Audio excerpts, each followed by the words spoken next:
Public Safety and Public Works Committee is in session.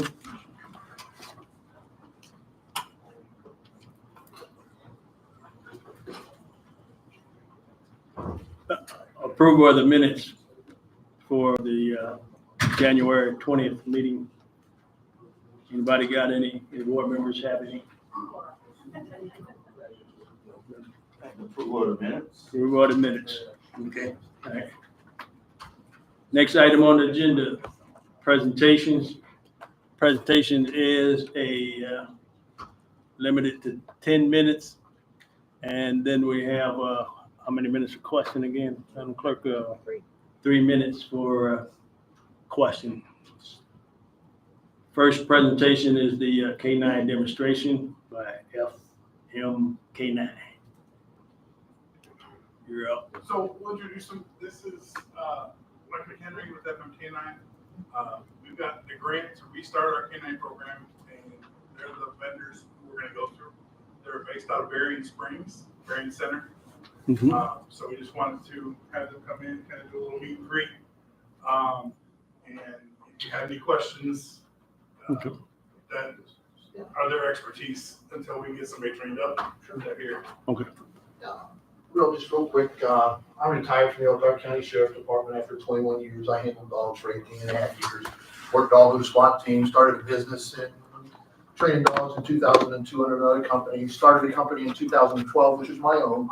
In 2015, we opened here in Berrien Springs. Since then, we got Berrien County Sheriff's Office does business with us. Van Buren does this, Allegheny with us, Cass County, Three Rivers, Grand Rapids, et cetera, Grand Valley, the school, Grand Valley.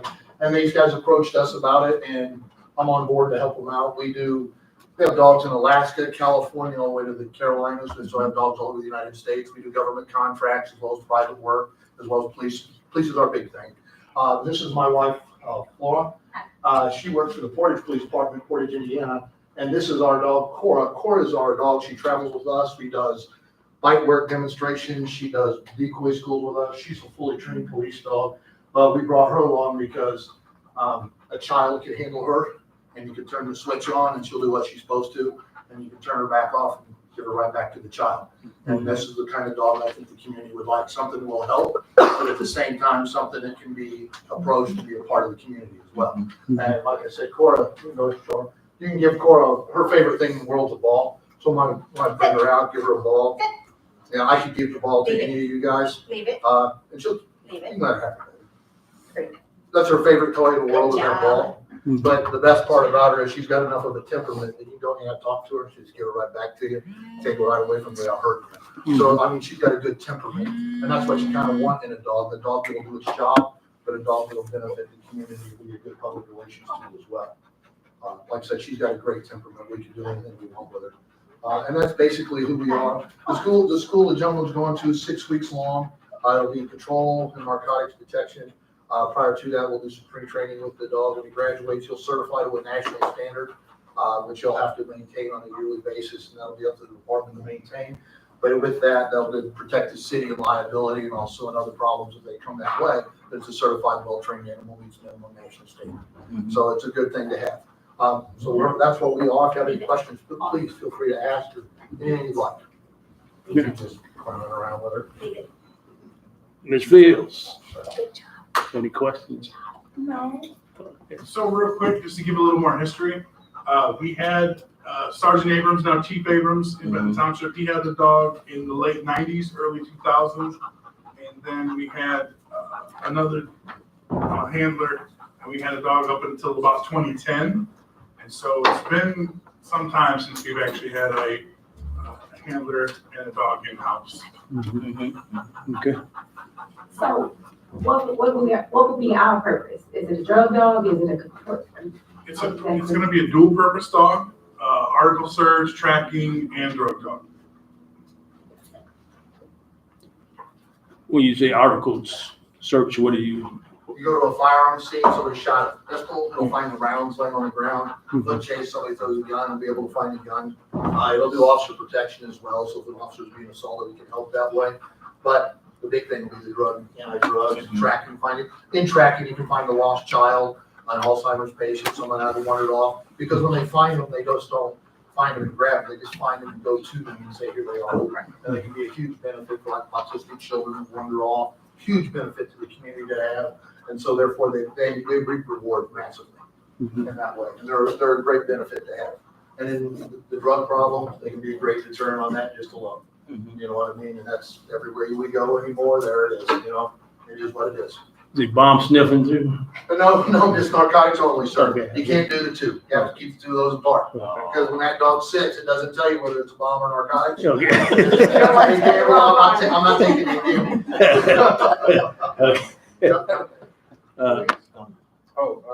What's the annual cost of the program? So the initial startup, which is covered by a grant, is right around the neighborhood of $20,000. The annual cost would be just vet costs, food costs. The officer will do the training during their work time. So they can either go out to Berrien Center and train with these guys or meet up with Berrien County. There's several agencies locally that train together and they maintain their certifications. How many of our, how many of our officers will have the training? We're gonna have one that'll be the handler, and then the other officers will get trained to understand what's going on. If there's a search, because there are certain protocols we want to follow. Like if they're doing a search, we set up a perimeter, nobody goes in that perimeter. Or if they're tracking, we like to send another person with that officer to give them a hand if they come across or anything like that. So there's some ancillary training that the rest of the department will have too. So are we, the chair, so we already have a dog picked out already to? No, not yet. Not yet, That okay. process will start before the training starts. This is just their dog. We had them bring it as a demonstrator to show you. It'd be similar, German Shepherd or something, Yes. whatever. And so when we get the dog, will it be housed here or in Berrien until we need them or what, how that work? So the dog will come and go with the officer. We'll have a kennel set up at the officer's house. Oh, okay. And when the officer gets called in, the dog will come in with them. So they'll work together. We will have a temporary kennel in-house here that if the officer has to go to court or something and we need to put the dog away here. If the officer goes on vacation, part of our deal with them is if we need to, we can take the dog back to their facility for any sort of long-term storage if we needed to. Sounds good, thank you. And so that was my question in regards to if it's only one person trained, someone does go on vacation or something happens, what is the overlap or the time in between training another person, or what would you do with a dog while the person is not available? They're one. I'm sorry. They're one. So if the officer goes on vacation, the dog's on two.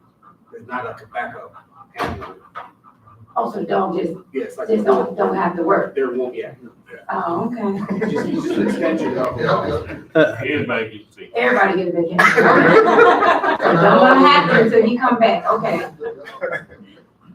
Whatever you gonna do everybody on vacation. Right. Yeah. Sounds like we ain't on vacation. Okay. So our long-term goal is, we thought Chief Abrams, we would like to see at some point, maybe Township gets their dog back. And we'll have on each side of the week between Bernard and Township.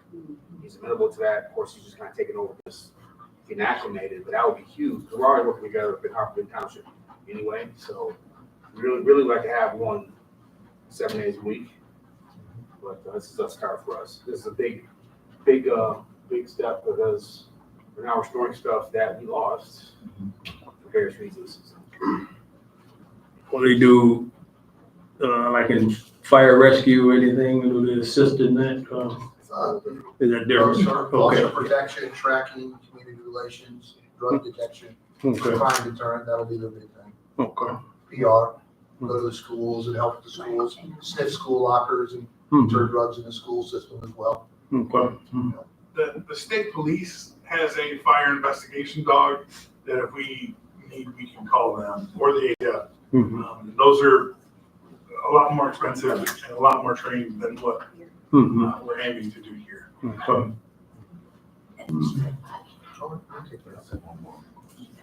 Go ahead. This is to the chief, so chief, this will be beneficial to the safety of the people of Ben Harbor. Absolutely, absolutely. A lot of reasons, as the gentleman indicated, it's not just drugs, not just stripping cars, but locating people. We've had, we probably get about 2 walkaways a year of elderly people who might have dementia. We've had lost children before. Those are some huge, huge benefits. So, again, there's also a PR piece, but they've been vetting these companies for a minute. So this is something that Deputy Director Clark trusts. He trusts it, I trust it, but there are huge benefits to having it, so. Thank you. I do have one question for the gentleman. Yes, sir. What's the kind of the lifespan and the service span and the lifespan generally? You're looking at 5 to 7 years of the dog being able to work the streets, because it'll be on the average under the age of 2 when he starts. They work to about 5 to 7 years, depending on just variables. But as longevity, as far as we're invested, after the initial training and you guys are done with training, they can come back to our facility for all the free training for the career of the team. So we'll help make sure they stay certified, we'll make sure they stay on the game. And also, like when you go out of town, we'll also help with housing the dog. We'll house it, I guarantee you, we specialize in police dogs and these kind of dogs. So when an officer goes out of town, we'll house it. We'll actually house it for probably 20% of what anybody else is going to charge you to house a dog, because if we just take it as, we're just helping back and feedback. But the dog's career is 5 to 7 years. Yes, sir. So at that time, you start phasing one out and bringing in another one? Yeah, the dogs are just like you and I. Mentally, they want to keep going. The body starts telling them it's time to slow down. And that's when we have to step in and let the dog slow down and make the decisions we need if we're going to change or replace a dog at that time. And we're just like you and I. Will he wear a uniform? Any more questions? Okay, go. So will we need a modified vehicle for summertime, and so that is included in the 20,000? Yes, we have that included in our fleet rotation, yes. So the vehicle will have a specialized compartment that we can do transports if we need to, or arrests and otherwise on one side, that would be completely separate. And then where the dog goes, it will have its own ventilation system and temperature tracking. So if it gets too hot, it can place a call to dispatch. Basically, it can call 911 for itself through the technology, and it'll also start flashing the lights and honking the horn if it gets too hot. So we have a safety system set up in there. Yes. And that's 20,000, that's a good price. One last question would be, is in this, none of his duties are directed toward crowd control and nothing like that? No. Okay. I know that would probably pop up as. Fire. Okay. Do it swell. Any other questions from the panel? Mr. Hoy, you Yes, got a question? thank you, through the chair. Historically, has there been a canine department with the city of Benton Harbor historically? I'm not aware of that. Just curious if there was any back history that we actually had one at some time. Yeah, we did. I think you came in a little late. They could explain, we did have one, Yeah. Sergeant Abrams was here. He had a dog. And the other part of the question is this also like the Dabber dog? No, okay. Thank you. Anybody else? Commissioner Henry. Thank you, Chair. I heard that we were getting a grant, and that's wonderful, but can we get a breakdown, maybe not right now, of the potential charges for the canine?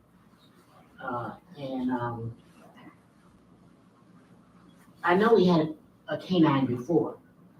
My question is the policy still the same, or did it change? So Your policy for the canine. We haven't had it in 20 years. I know, that's why I'm asking. Yeah, so Did the policy change, or is it still the same? It'll be updated with current case law and best practices, policies, procedures. And would you provide that to us, please? When it's written. Yeah. Okay, thank you. Any other questions? Do you have your finger up, man, for a question? Oh. All right. No other questions? We don't have to take any action on this. This was a presentation, right? Thank you guys for coming. Mhm.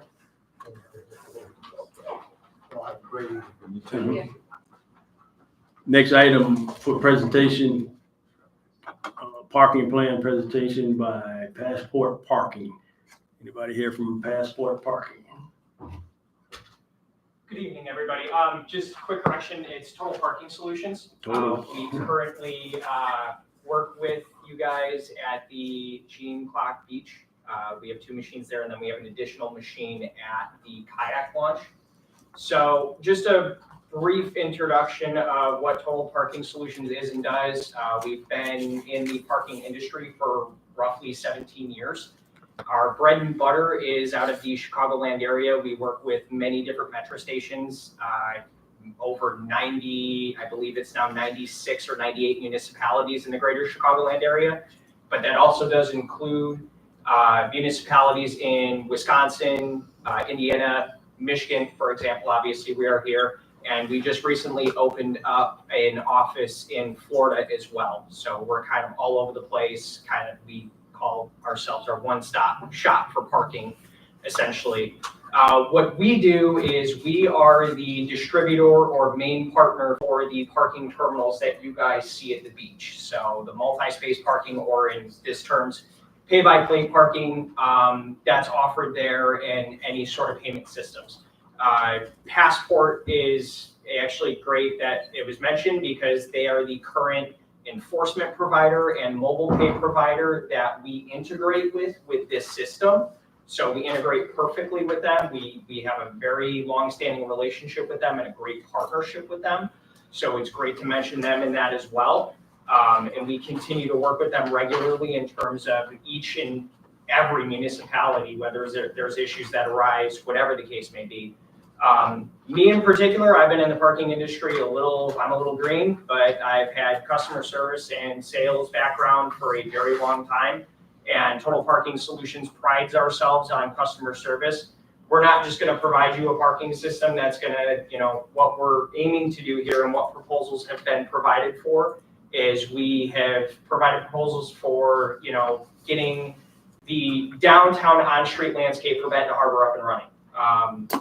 But we don't just stop there. So we offer a system, a back-end system, which is fully integrated with the parking terminals that allows you to see real-time status of the machines for any sort of basic, on-street maintenance that any CSO or anybody can provide. And we also offer a service and maintenance contract, which we are currently working with the city of Benton Harbor, where we come up. Currently with the beach, it's seasonal, just because how that's, just how the contract plays out and how long you guys are open. That's just kind of, we come up a little bit differently, but the service and maintenance contract is quarterly. So we'll come up 4 times a year. We do a once over on the machines. If there's any sort of vandalism, we try to work with you guys on that. We do a tune-up, do blocks, check to see if any parts are included or damaged or anything needs to be replaced, things of that nature. If you guys need a service call, you give us a call. We're typically, we like to say 24-hour turnaround. That's typically what we try to do. We stick pretty tight to that. We're a smaller company, but we, like I mentioned, we do stick tight to our customer service. So if you guys get a hold of us, we like to get up here as quickly as possible, just so you guys don't have machines down.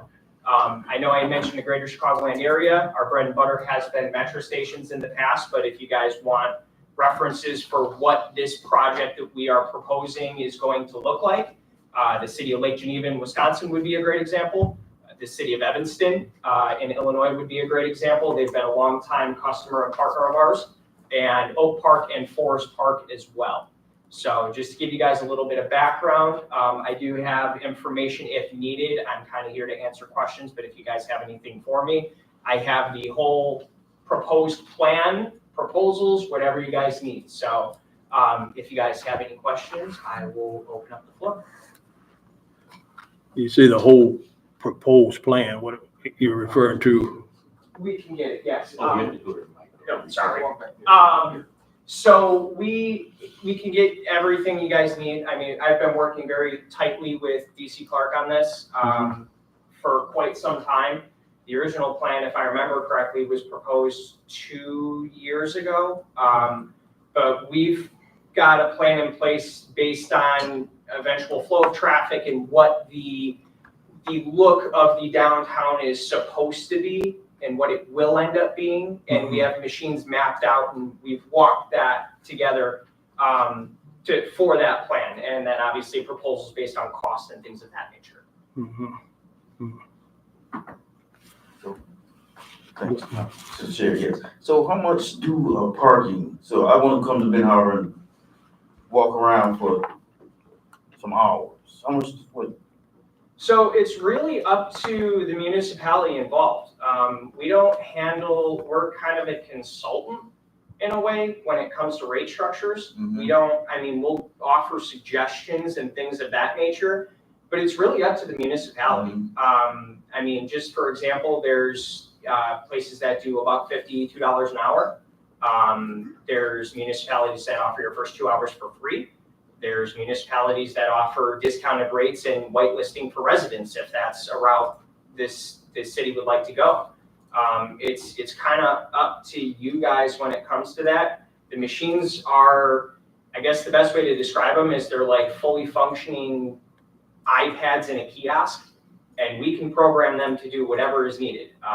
For example, down in New Buffalo, we have them selling boat passes and bags of ice out of the machines. So, I mean, we can pretty much program it to do whatever it needs to do. It's just whatever you guys would like to charge for parking. I know that can be a bit of a, you know, first time for an on-street plan, trying to figure out what you're doing. It can be a bit of a discussion point, to say the least.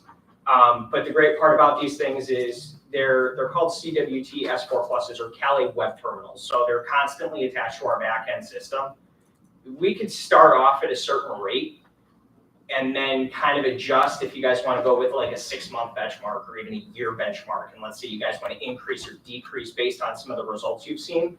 All of that is remote programming that we handle in office in Downers Grove, Illinois. We have some of the best programmers that work with Flowbird, who is the manufacturer of these terminals, and they come to us for a lot of stuff as well. So, I mean, if it comes to adjusting rates, it can be done. We just typically ask for a 1 to 2 week benchmark because we like to actually test the rates and any programming in the machine in our office prior to getting them on street. Because the last thing we want is for you guys to implement new changes or programming, and then there'd be some bugs, you know, issues with patrons trying to pay, things of that nature. So are these meters or just kiosks? Sometimes each parking spot on Main Street gonna have a. They'll be kiosks now, so it's not going to be, when you think meter, that's like dual space, single space, thing of the past. These are fully fledged automated parking stations. The way we have everything mapped out, which again, if needed, I can provide for you guys. I have a copy. It's spaced out, like I said, based on flow of traffic, how you guys, at least how we've been described that the downtown area is going to be developed. So you typically want to centralize the number of the machines more toward, you know, space them out over a number of spaces, obviously, but you want people going toward the stations, not the stations being, you know, people having to walk away and then walk to their central destination. So as the park per se, or as more industries become developed within the city, you know, we also have a plan in place to add additional machines based on that, but it's not going to be an eyesore where you're looking at a single space meter per every single space. There'll be modernized kiosks strategically placed throughout the city in specific locations that will benefit flow of traffic.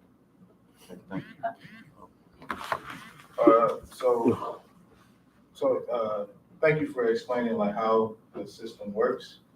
But as far as the plan specifically for downtown, what does that look like? Like how many machines will it be? So what roughly, area will it cover? I'm sorry, the first number we're looking at is 28, first phase. So it's a pretty large number, 28? but yeah, 28, correct. And the deadline for that was to be done, I believe the senior PGA tour was was coming, and that was kind of the big push for this, is you guys are expecting to have a pretty big flow of transient people coming in. So that's kind of what we were looking at for the first round. There was a secondary phase for about 8, which would be, you know, obviously get your enforcement rolling, figure out what works best for everybody involved, get your routes, make sure patrons are familiar with the system, and then go from there. And that phase 2 that I've discussed a little bit with the city has not been, you know, time marked, but it's out there. But roughly first round, we're looking at 28. Sorry. And do you have the locations? Yes. Where those will go? Yes, I do. Phase 1 and phase 2? Correct. And can provide if needed. Roughly, it's street corners roughly, or rough markers, but yeah, I have a map as well. Oh, can we? Yeah. I'm visual. I don't know where. Is it a starting point on Main Street, an end point on Main Street? I'm just trying to visualize it. On the left, on the right. Kind of all over the place, to be honest with you. We were basing it off of central points of traffic coming into the city. Yeah. So I can, you know, the big one's gonna be a little tough, so I'll try and get these smaller ones if you guys wanna pass these around really quick. So was this more just like informational? Were you gonna come back with visuals later? It's just kind of. Yeah. Oh, okay. There's a whole lot going on. There's zoning, there's ordinance, Right. there's procedures. We're just kind of introducing you to the company. Okay. And what was the name again too? Total Parking Solutions. Based out of Downers Grove, Illinois.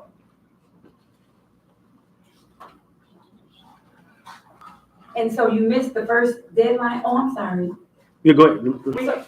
Sorry, we haven't really hit a deadline yet. I was speaking with DC Clark where in the past, I think kind of the big thing was getting the ordinances in place to make sure that this can be a thing moving forward. I guess, you know, we just haven't gotten to that point yet. You know, we've put preliminary plans in place where we're pretty much ready to go on our end. We've done the planning, we've done the preliminary research. It's just kind of waiting on to see if the city itself is ready to move forward with a plan of this size and of this nature. We are fully ready to support it, as we already do with the beach. I mean, it's not something that it's outside of the realm of capability for us. So it's kind of just waiting on a go ahead, to be very frank. Do we have a budget? So we have the proposal from the machines. The machines are pretty much a set cost. The system's gonna be a pay-by-plate system, so it will be the same scanners on the car, same format that we use out at the beach and the kayak launch. City residents, and so far as the plan, I believe the city residents are still gonna be, allowed to park for free, just like at the beach. We just have to get things in place. We have to get the ordinance in place. The commission has to determine what the fees are gonna be. We still have to have the ordinance in place to determine what the fines for the parking violations are gonna be. There's still some steps that have to come before the commission.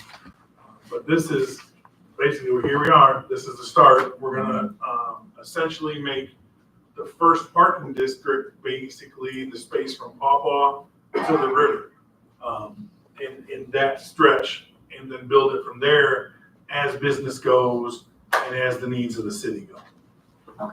Okay, good. Go ahead, Mr. Gunther. Who enforces parking? So right now, it's set up under the Parks Department. They have a vehicle, they have an automated way to write the parking tickets. It's my apologies for them going on the agenda as Passport. I was having a crazy day. So Passport is the enforcement system. And we can give you a demonstration if you guys have time. One of these days, you want to come in and look at the computer and see how the car works. It scans license plates as it drives, and it's a very fast process. And then if it says, if the car is in violation, we can see how many times that car has been in violation. And then whoever is doing the parking enforcement, that employee has a portable printer and a cellular device. They enter in the license plate and the location. They hit print, and it's all automated. So then the person, when they want to pay their parking violation, they can pay it online. They can come into City Hall and pay it.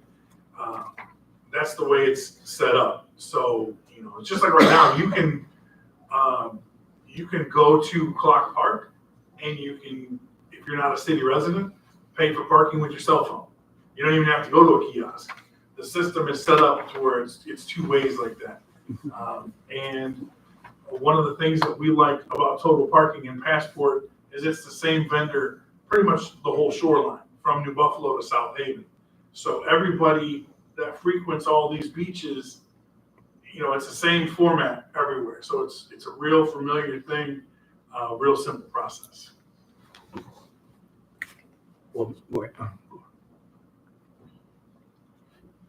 So will there be additional staff? Because we know parks and public safety are already, Parks is different, parks.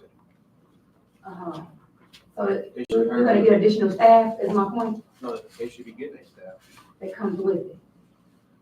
They're going to I'm sorry, I'm confused. they're going to have to hire more enforcement people. Thank you. You know, so they will create jobs, and obviously the goal of this is to be viable for the city, to help with future projects such as parking maintenance, streetscapes, all that kind of stuff, but also to be self-sufficient.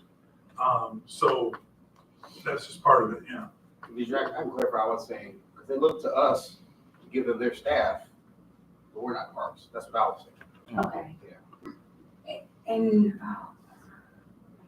So this person, just to clarify, this person, like any other city, a parking enforcement officer, if you will, is not an actual sworn police officer. That's just a civilian employee that goes out, hands out the parking tickets.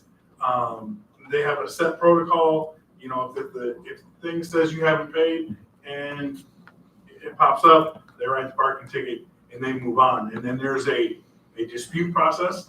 So for instance, if you did pay maybe and it was just within minutes of that car going by or something, you know, we have a complete dispute process and system already set up from the Clock Park system. We've been running this system out there for 3 or 4 years now. I know we've had some up and down because we started it in the middle of the COVID year. But the back end processes are already in place. right, it's everywhere. Chicago, I think they owe me some money from when I went to Tabitha Brown. But I know this is something we have been talking about in regards to creating some revenue for the city. What is this money from the tickets though? That just goes back, I mean, that goes into the general fund. General fund. That's a commission. The commission controls where that goes. You know, obviously, we want this program to be self-sufficient. So either the parking pays for its staff, or, you know, parking and citations pay for its staff, you know, but overall, you know, once you break that point of how much your staff costs and that, the rest of it is for the city commission to decide. We're not involved in that. We're not trying to push that. That's something down the line for the commission. We want to get this dialogue started. We want to get the conversation started, get people thinking about it, look at the turnover we've had downtown with all the businesses we've got coming in. You know, there's quite a bit of turnover in City Center, for instance. All the parking spots around City Center, the space with the houndstooth and the apartment building. You know, when the apartments got built on Main Street, that parking lot was for them. And there was some conflict there with houndstooth. So where are those people going? They got to park somewhere. We all got to park somewhere. And you know, there's some parking lots that we have that we probably need to maintain. And you know, that's some conversation with Mr. Meeks too, obviously. But again, this is to start the process. Again, once we get rolling, public safety is kind of in the back end because we're not looking to run this. We're not looking to be that. We're just we got the research, we started the process, and we're here to help. Oh, okay. And by the way, the system is non-confrontational. The person driving the car doesn't have to come into contact with the person, there's an electronic process on the cars. So they don't have to get out. Correct, and just to touch on that really quick, the system you guys utilize is Vigilant. They're a great LPR system, they're phenomenal.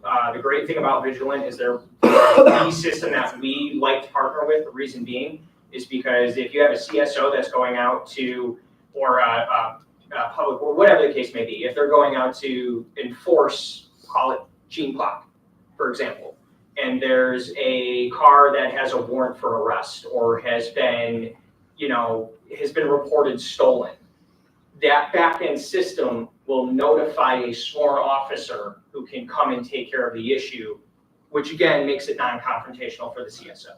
That's good. I have a What is the acronym? Go ahead.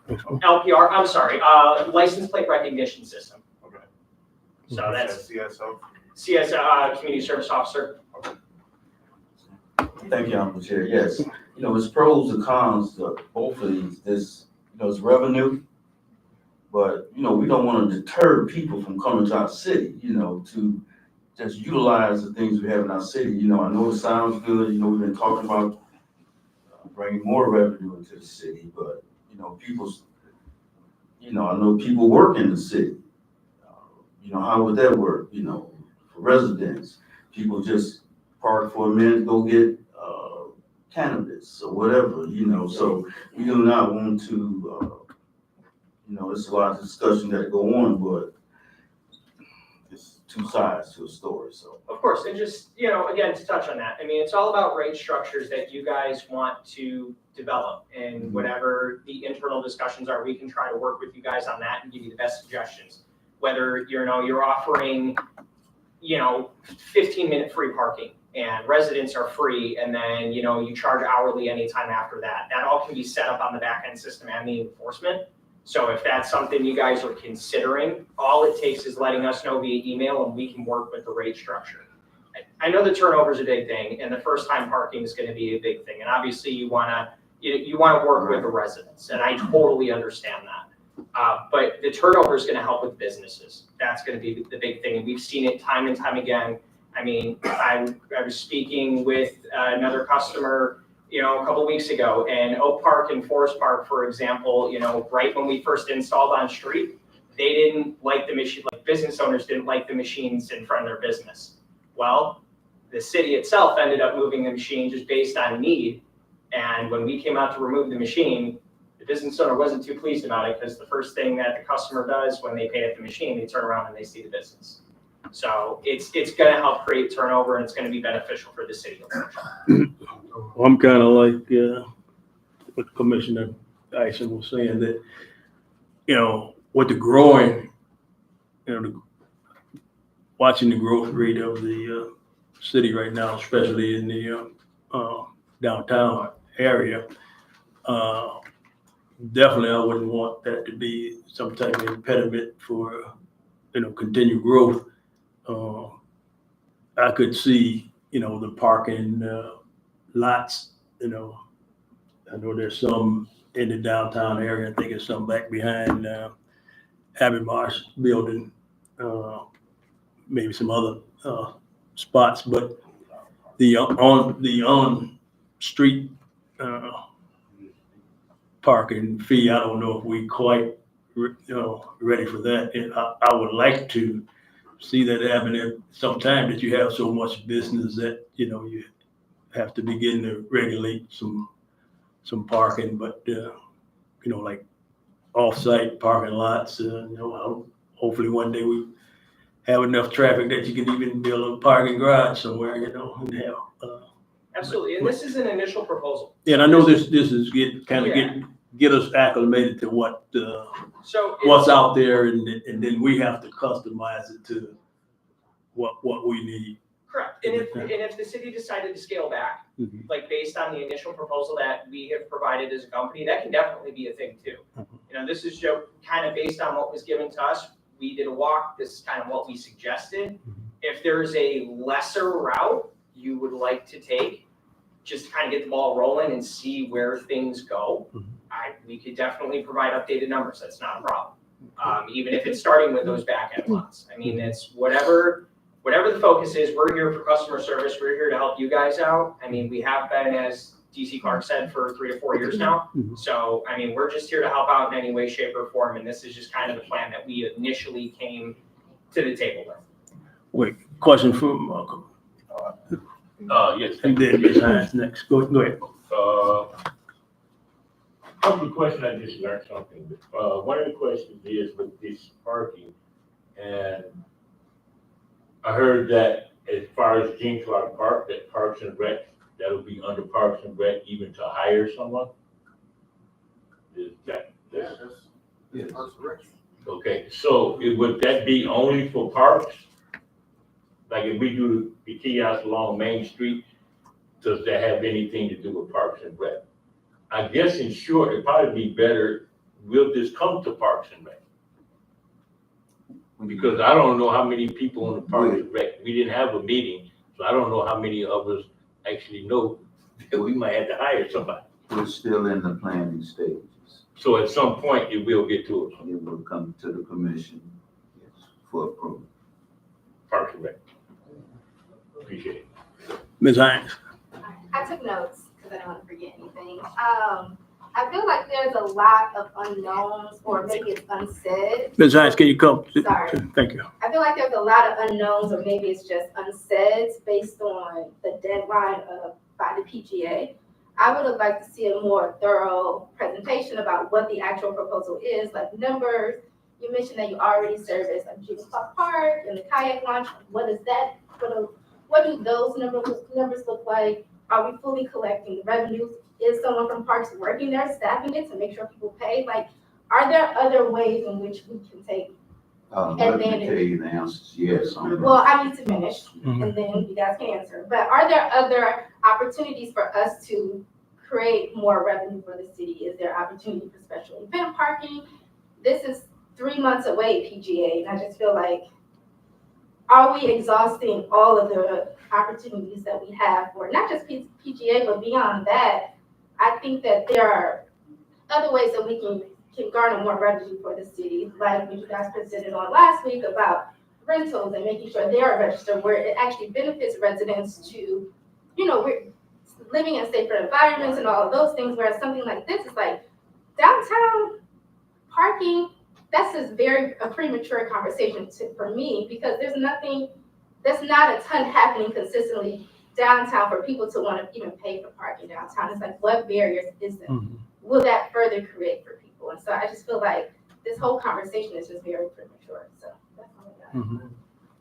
Let me just say, it's not premature for us. We've been working on this since 20.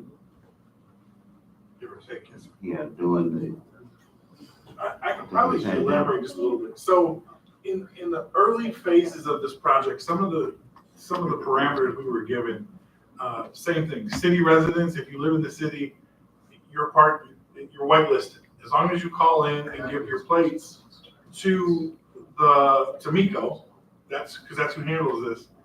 When your plate gets scanned, you're good. It's just like the beach, it's just like the kayak launch. So we were instructed. So city residents, if you're paying taxes and you're living in the city, you're not gonna have to pay for parking downtown. That was part of the early marching orders of this whole thing. Kind of the crux early on, so special event parking. If we have a special event, just like at the beach, there's a couple different variations of how these kiosks can be set up and how the event can be planned. The event has to be planned through the city though, like following the normal ordinances and parameters, so that way we can make sure these things are set up. And then part of this early on, the early marching orders was, if we're getting a lot of traffic that's not city residents and it's not people who don't actually pay for the services in the city, we still have to maintain the parking lots, we still have to maintain the roads, we still have to maintain these spaces. And that's kind of the catch there. That's what our attempt is. Again, all the rates, the parameters of the costs get set by the commission. That's not anything that we're gonna have anything to do with. We're just gonna present this to the commission. We're gonna present the numbers to the commission. The commission is gonna have to make that decision of what these basic guidelines outside of the parameters that I was given 2-3 years ago when we started this project. And just to touch on the special events quickly, you know, on a total parking standpoint from our end, if you guys, Whiting for an example, they give us a calendar every year for special event parking that they do in terms of, I mean, I'm just gonna rattle off a few, you know, generic examples, call it fireworks in the park or, you know, things of that nature. If you guys set it up with programming on our end you know, ahead of time, we can make that work as well. I mean, that's no different than a normal rate structure. So if you want to charge, you know, say you want to charge $25 per person because you have a special event at Gene Clock, or you have a concert in the city center and you want to charge, you know, an X amount for that. That's something that can all be set up through those kiosks and through the back end system. Mr. Duncan, you have a question? Yeah. Thanks for the work you're doing.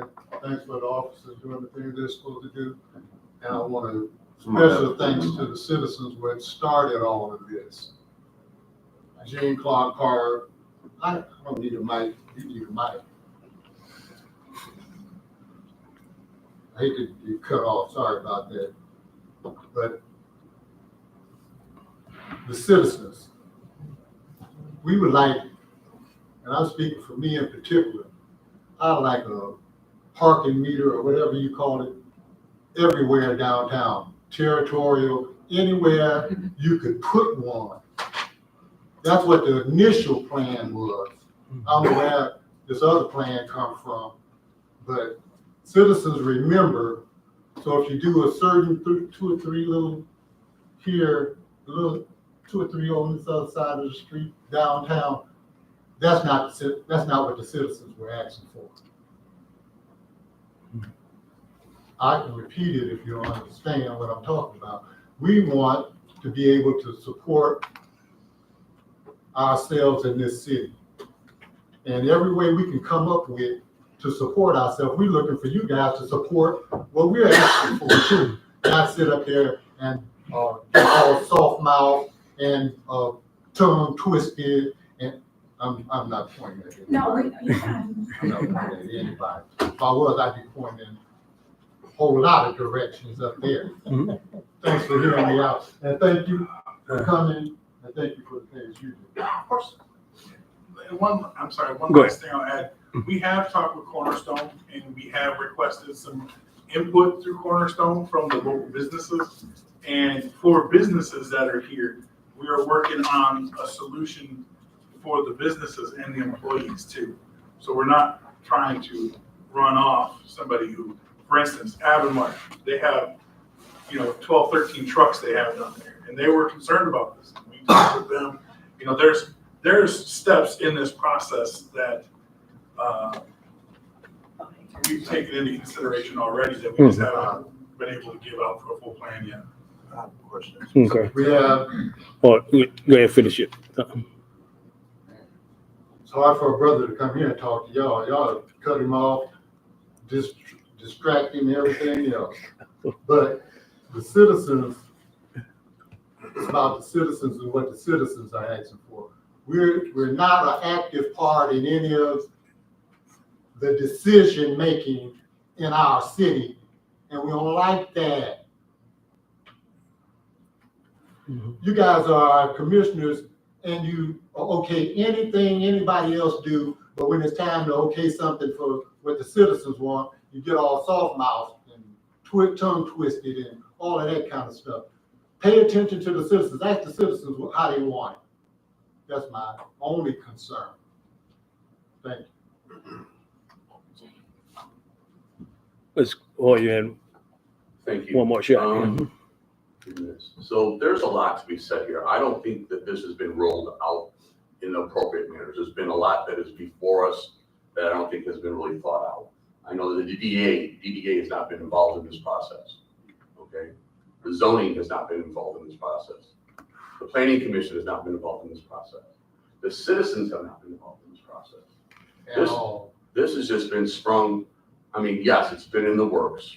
I'm glad that it's here. It does need to get done. It should be done at some point in time. But there hasn't been, as Mrs. Haynes said, it's only 90 days before the senior PTA, so I think we need to put that one aside. Okay, I don't think that there's no way that we can get all that done in the appropriate places when I know a lot of the businesses downtown haven't even been corresponded to. Okay, so there's been a lot of work that's been put into this. Where did this come from? Who started this?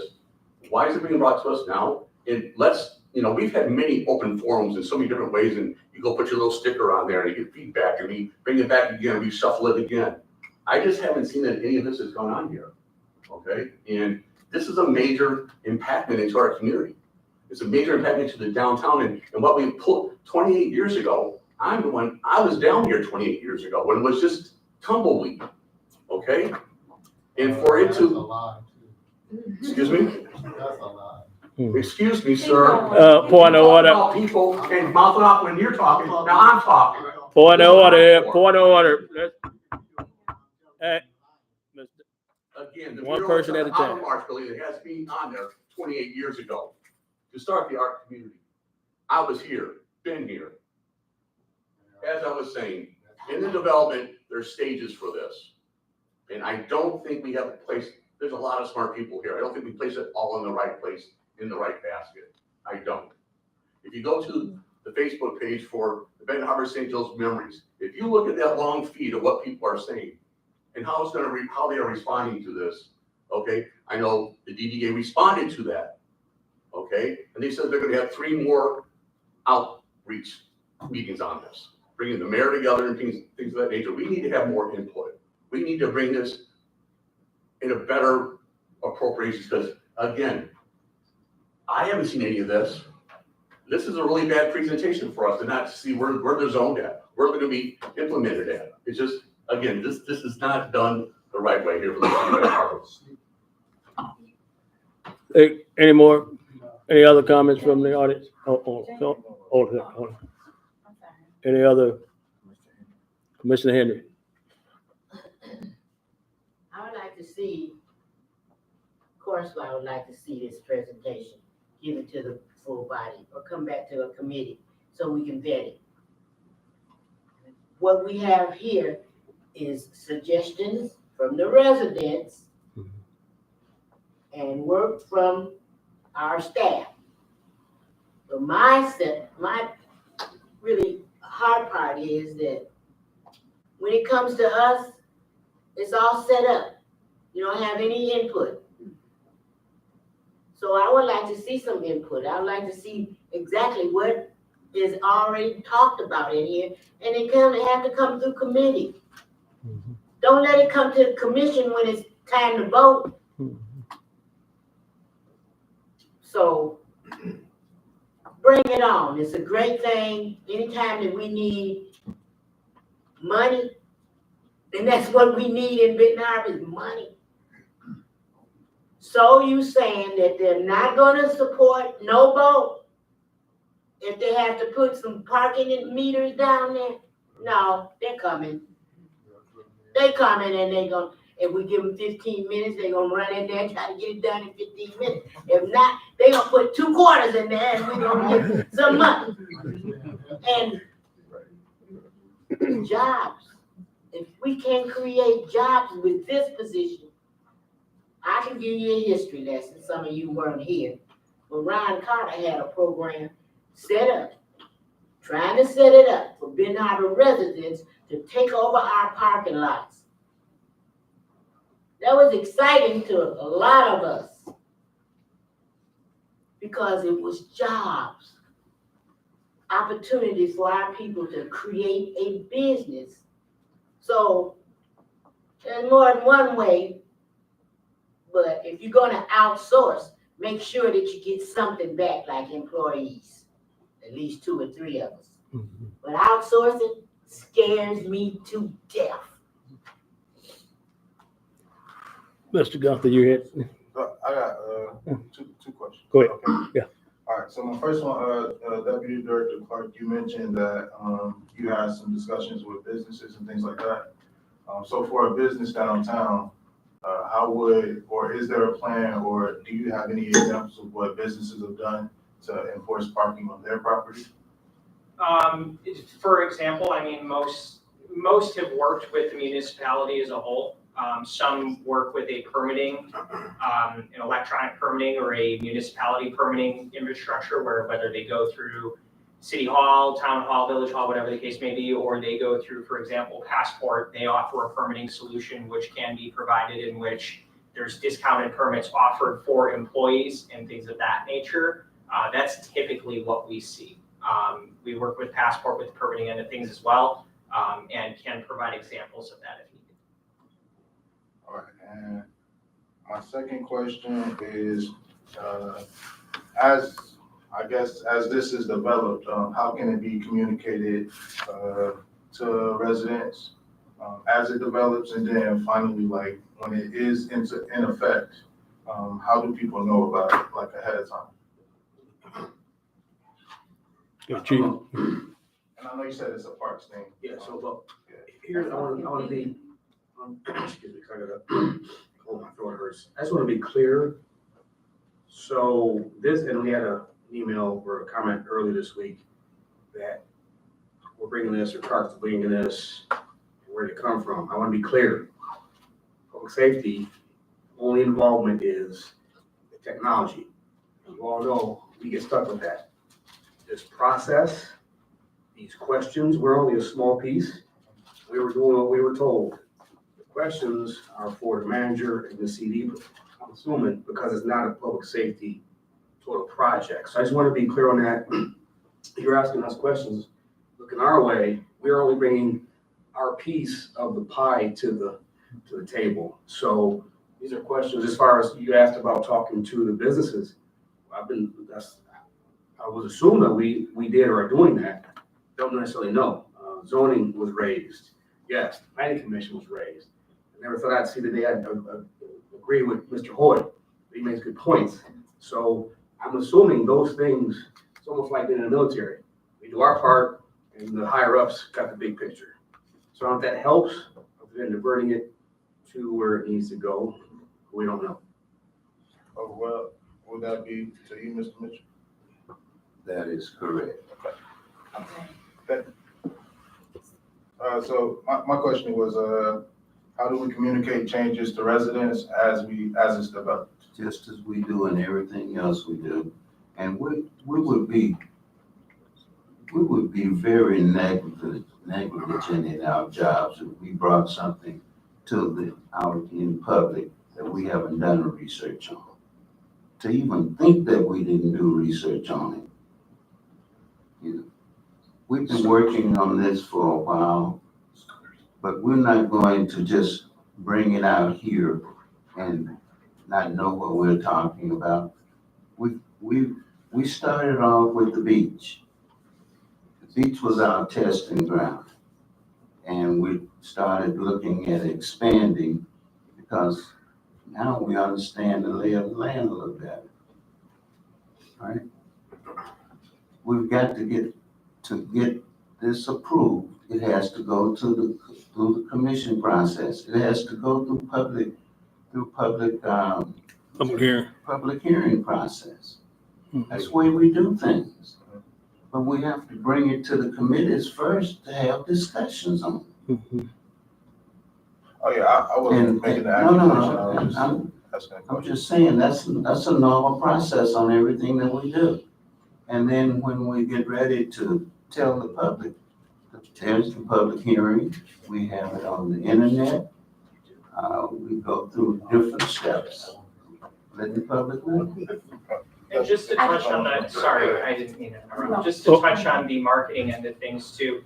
We've had municipalities in the past that, I mean, just to be frank, have been a little lax in the beginning stages of enforcement, just to like get the public used to the system before they go full blown, hey, this is what we're gonna be doing going forward. So that's an option as well. And it, you know, I'm not saying TPS can provide signage or anything along that lines, but if suggestions need to be brought up, we would be happy to give examples or things we've done in the past to help benefit this city in any way, shape, or form. Ms. Field. Okay, so, question for the. Yeah, go ahead. So, I don't know if this is all of our question in regards to clarity, especially if you spend so much time on it, but yet we don't have any, any paperwork, any documentation, say, for the bump outs and for all other projects, most of them, we've had some visual, some history, some backstory, and then I am not understanding again now, and I'm still fine with it, I'm not backtracking, I know some people do that, but what was the time frame? Now, is the time frame the golf for the PGA? Time frame is for the PGA. And when was the residents involved? I remember being mentioned from coming to city meetings, but We're just now presenting it to the committee. Okay. And when is the PGA again? And Memorial Memorial Day weekend. 92 days. If I can help with this, Go ahead, Mr. Clark. That deadline wasn't really a deadline. That's just the start of the tourism season, Right. if you will. That's the start of the summer tourism season. That's when everybody's hitting the road, kids are getting out of school. So it was kind of looked at like, this is when everything starts. I mean, that's when most of your beaches start charging for their parking. So some beaches start April 1st, some don't start until Memorial Day weekend. So when we looked at that, that was just that's a pie in the sky. If we can do it, hey, that's great. If we can't make that deadline because of obvious, other things, so be it. One of the other things, and they're not here tonight, but we've talked with Cornerstone too. Andrew Hahn from Cornerstone, he actually ran this program in Kalamazoo, and so he's been a tremendous input for information and helping with some of the ancillary and background stuff. So there's a lot that goes into this. This is the start tonight. There's a lot that a lot of people are going to say, but if they're not coming downtown, I don't really care what they say. And I had my parameters. I know what they are, and part of that was city residents can park for free. So, there's a lot of questions, and again, this is the format for that. And we want to make sure that everybody gets their information and that we're all on the same page, so that when this starts, we can have a gradual build up and move on from there. Just to touch on that really quick too, maybe deadline was a little bit harsh of a term earlier when I mentioned that. That was just, as DC Clark said, pie in the sky. I mean, with us at Total Parking Solutions, if it means pushing this back, I mean, we're just here to help you guys. That's what we're here for. So, I mean, if this gets pushed back a while, it's no skin off our end. It really isn't. We just want what's best for everyone. If it has to be pushed back, it'll be skin off our end. We won't get the parking. For the citizens in. That's correct. That's what I'm talking about. You want to have the money. Thank you. So, but basically what we're saying, and I'm glad you cleared that up, that because it was like, we heard deadline, that kind of like, okay, some of the pieces of the puzzle still need to be put together, like say going to the other committees, park and rec committee, the zoning and all that stuff still have to take place. So we just take that word deadline out for right now. It's a goal. It's a goal. It's a goal. Yeah, okay. I don't like taking L's, Commissioner, and if this would have been a hard deadline, I would have had 3 L's already, because we've been working on this for a minute. Right. There's ordinances that have to be drafted. Yeah. There's a lot of steps that have to go. Mhm. This is just step one. Here it is. Proposed downtown parking. What's your input? What do you think? How do you feel about it? Maybe it stops here. Maybe the commission says, no, we don't want that right now. Mhm. That's okay. That's, my job in this was find some information, present it, and let you guys take it from there. And how it goes, we get public safety, we're Switzerland in this. You pass it, you go, we're gonna keep doing what we do. And the same thing goes from the city manager's office. Well, We're hired to bring you ideas to improve the city. Some of them are hard ideas. Yeah. But we know that those are things that can help. and I think it's, a great idea was just, you know, when we heard the word deadline, it did kind of, Yeah. you know, I was just wondering about Self-imposed. all the other procedures that it had to go through before, you know, so, okay. Go ahead. Yeah, I just had one thing to say. Can you come back, just do a visual presentation for, and have handouts for the residents, for the audience to come in? Of course. First, a nice presentation, all of this, you know, I think, I wear glass. So it'll be best to make it, you know, legible and, nice presentation, I think it's come out better. Yeah, of course. As I've told DC Clark in the past, we're here for you guys. So if you guys give me a date and a time, and maybe even our general manager will be a part of it as well. You give us time, we'll be there. So let us know, and we're here. Thank you. And if you could get something that you can put it on the computer, put it on the big screen so everybody.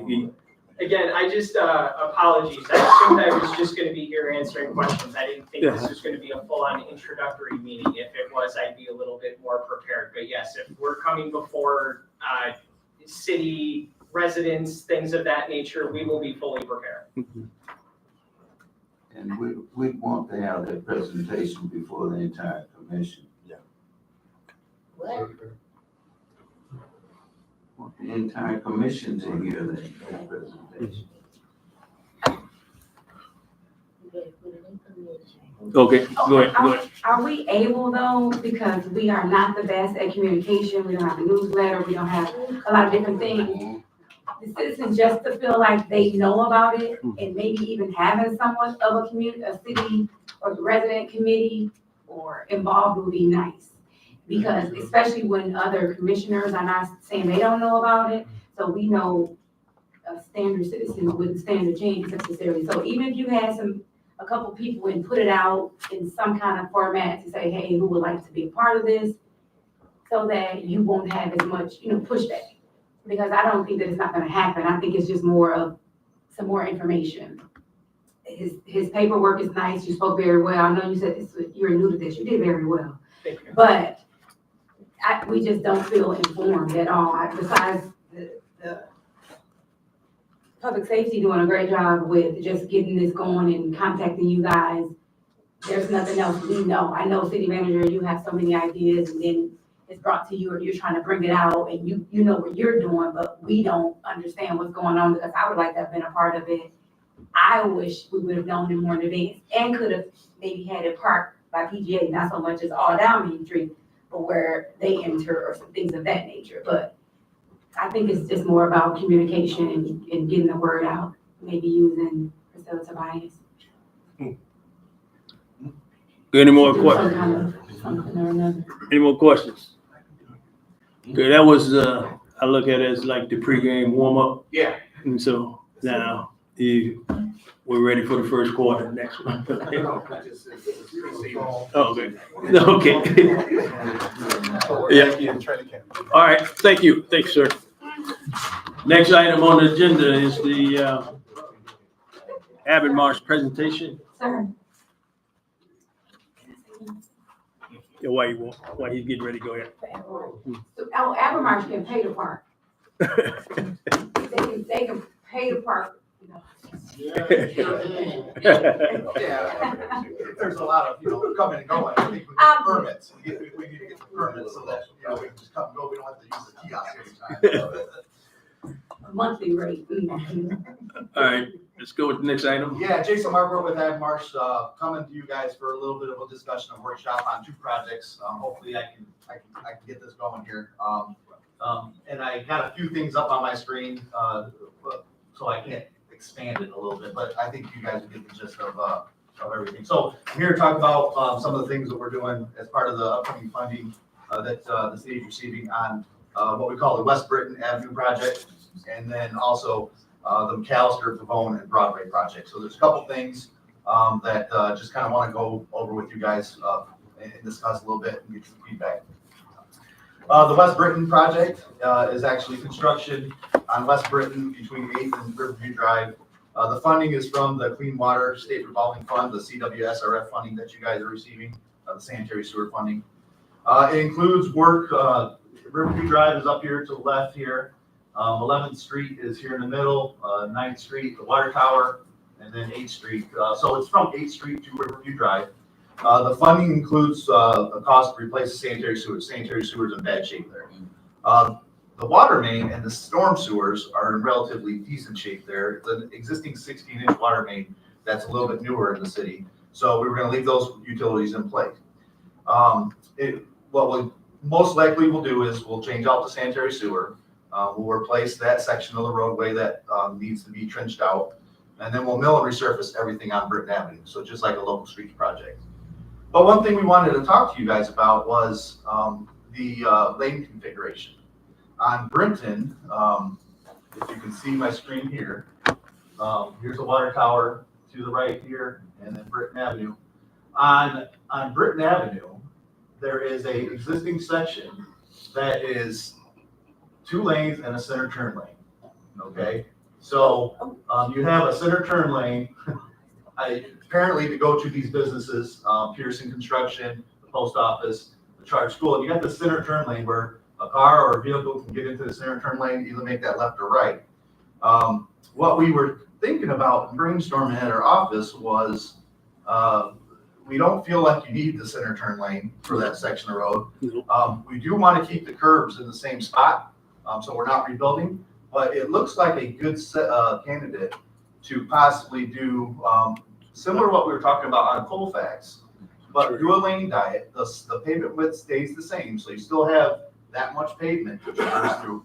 But we were thinking, now's the time, if we restripe it, to go ahead and put bike lanes in there. Yeah. So really, that's the only thing I have for Britton Avenue. It would be bike lanes, dedicated bike lanes on each side of the road, and they would go from Riverview Drive all the way to 8th Street, as I have on here. And if you recall, we did talk about tying in 8th Street and Colfax bike lanes eventually as well. So really, it's the same pavement width that you have out there now, but we would restripe it and get rid of that center turn lane that the traffic volumes really don't warrant that having that center turn lane. You'd still have a wider travel lane, 12 foot, instead of 11 like you normally have in the residential areas. But that bike lane will actually slow traffic down through Britton Avenue. We thought that might be a good thing for you guys to consider. And that's everything on Britton Avenue. I'll go into what I'm talking about at McAllister next. Jason, Yeah. normally you and I have had this conversation beforehand, but I missed the meeting Monday. Yep. There are 2 hydrants that are out of service in that stretch. Is there any way that those could get replaced? Yes, there is. We would do spot replacements on the water, any hydrants that needed replacements. We would also do some curb replacement, like on ramps, ADA ramps and things that we would just, so when I said it was, it's not a full reconstruct, there are avenues of getting those utilities replaced. Thank you. Okay, moving on to the McAllister, Pavone, and Broadway project. That's a large project that we're starting to design for the city. It includes McAllister from Britton all the way down to May. It's a 7 or 8 section block there. It includes Pavone between Empire and May, and then also includes Broadway from Empire to Weld. This was put together on both the water study plan that was completed by the city, and then also the sanitary sewer study. So there's funding from both funds for this project. And it includes, this would be a full reconstruct, sanitary sewer, water main, and storm sewer. One thing we started looking at McAllister on was the existing, what we call the existing cross section, the existing street width. Now on McAllister, north of Empire, it's a 31-foot section. It's a 31-foot section, and that is kind of what we use as the standard in the city. That allows pretty wide travel lanes, and you could park on the street. We don't designate it for parking, but people do park on those streets. South of Empire, McAllister is 26 feet, so it does net down after you get south there. So we would like to look at options of widening that out, and I have a couple pictures of some of the reasons why. So this is a picture south of Empire. So we would pretty much take those curves and go out another foot on each side, make the road a little wider. And so you can see down here, how people park here, sometimes you're waving through there. So that extra foot, a couple feet, will do a lot. So we recommend possibly widening out. What that does is it impacts trees. So these are, like, this is another section of McAllister, and you have this large canopy out here. The contractor is going to have to trim, regardless, the trees above the roadway. Because if you can picture big excavators down there putting pipe in the ground, they actually have to have that above them, able to swing their excavators and everything else. The trees are large, but the trees are, some of them are in bad shape. And I kind of put this, this tree right here, we would recommend that they remove that. You also can think about like where sewer services come in. It's really just not safe for the people to work and install those. So we were talking about how we might have some tree impacts along McAllister. So by widening that section out, let's see if I can get to the sheet I want here. You can kind of picture this here. I should have highlighted this. Right where my cursor is moving here, that's where the existing curve is. By widening that section out, we would be bumping that curve out a little bit further. By doing so, we're more than likely going to impact those trees. And we are asking any thoughts there. We can definitely put trees back. A lot of times, some of the residents a lot of times I might be talking to the renters out there. A lot of times people actually encourage some of the trees that we have removed in town. We put together this little exhibit here, and I had our guys go out and kind of measure where the curb would be. So if you can picture that new curb, yes, we might be able to save that tree, but we're cutting into a lot of roots, possibly damaging that tree long term. Same thing here. So some of these trees are probably within a location that we would recommend that they have to be removed. So there's two things there. They have to trim those anyways because of the excavation that they're doing.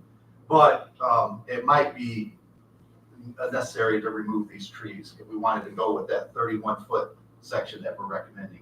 We can go back with a smaller one, but now's the time to make it wide as you can to allow anything passing through there that's free. And this is the section of McAllister that's south of Empire. So, and that's, it's kind of all, that's really it. It's just what's your guys' thoughts on tree removal and whether or not we can approach it from that direction. Like I said, we can remove all the trees. We can add landscape trees to the plan. That's perfectly available with the grant. It's just a matter of maybe what you guys are looking at in your thoughts there, because trees can be impactful and controversial sometimes when you remove those. Go ahead, you can start out. Oh. Was y'all that, wanna know what I said? was that the end of your, Yeah, that's it. That's okay, it. question? You got any questions for him? Thoughts on This trees? is the only thing this is just the first thing you're gonna talk about? You're gonna talk about something else? This is it. I have the Britton Avenue lane configuration with the bike lanes, and then really if we can widen the McAllister, possibly remove trees. The construction probably won't even happen until next year. Yeah, so I was wondering in regards to, I know one of your last presentations, we were gonna run out of funds, right? So I don't know if Ms. Hines Street was gonna end up being done. It's a joke, but not a joke. When will we know about what streets were eliminated because funds ran out? That's So right. we can wait, because that's the only question I have. So if you wanted to- What I need to do is I need to come back to it with you guys with a list. Some of the work, I think last time I came here and I talked about the awards. So it's just been a month, I think. So as we're developing these and developing additional cost estimates, we'll definitely come back to you and show you exactly where we think we're going to be at with the projects that might not be funded. So. So, do you have a special fee for removing trees while in progress, or No, it would be free? It would be part of the contract contract. I say move them. I say go and have them, They're gonna have to deal with them. There's a lot more cost sometimes if you leave them in place and they can't work around them. Then they're gonna come back to the city and they're gonna come back to us and say, hey, we can't put that lateral there. That's right. There's safety concerns. Some of the trees on there some of them are dead. So those are easy ones to call, but yeah, that's, pushing back. and I don't want to remove them all if I can avoid it, but will be some easy ones to call out if you guys have no issue with it. Mr. Gunther? I would just say, if it wasn't absolutely necessary, I would prefer not to, but that's just my 2 cents. I remember the deal. No, the deal was absolutely. Thank you. Commissioner? Is this, so it's no matching grant or nothing like that, it's just? This is funding that you guys already have in place. Okay. Yep. Good. And how many trees we talking about? Will you replace trees? You can't replace them too, right? We can replace 1-to-1. So the replacement, I don't have an exact count because we just started looking into exactly how we were gonna put that cross section in there. But I mean, you can kind of see, there's a lot of trees along McAllister. It really necks that section down. It feels tight when you drive through there. And it's something that, you're gonna end up having a brand new street, a brand new road, all brand new utilities. McAllister does get a lot of traffic up in, north and south. So, they thought it was a good time to really Just one more question. On the Empire project, will this project help the Klein and Colfax? A lot of flooding area will run down. We know we talked about this. Yep, on Colfax and Klein, working with the city manager, we are looking at possibly coming to you guys with a local streets project. Okay. And addressing that drainage as part of that project is what we would do. There's no, Colfax kind of has new utilities from when we rebuilt it, 2004 or 5. So we would be tackling that with an upcoming local streets project. Yep. Thank you. Okay, my comments on the 2 items that you had, the Britain, I definitely support the bike lanes. Definitely, because I don't see where that, like you say, though, that center lane is pretty much useless down there.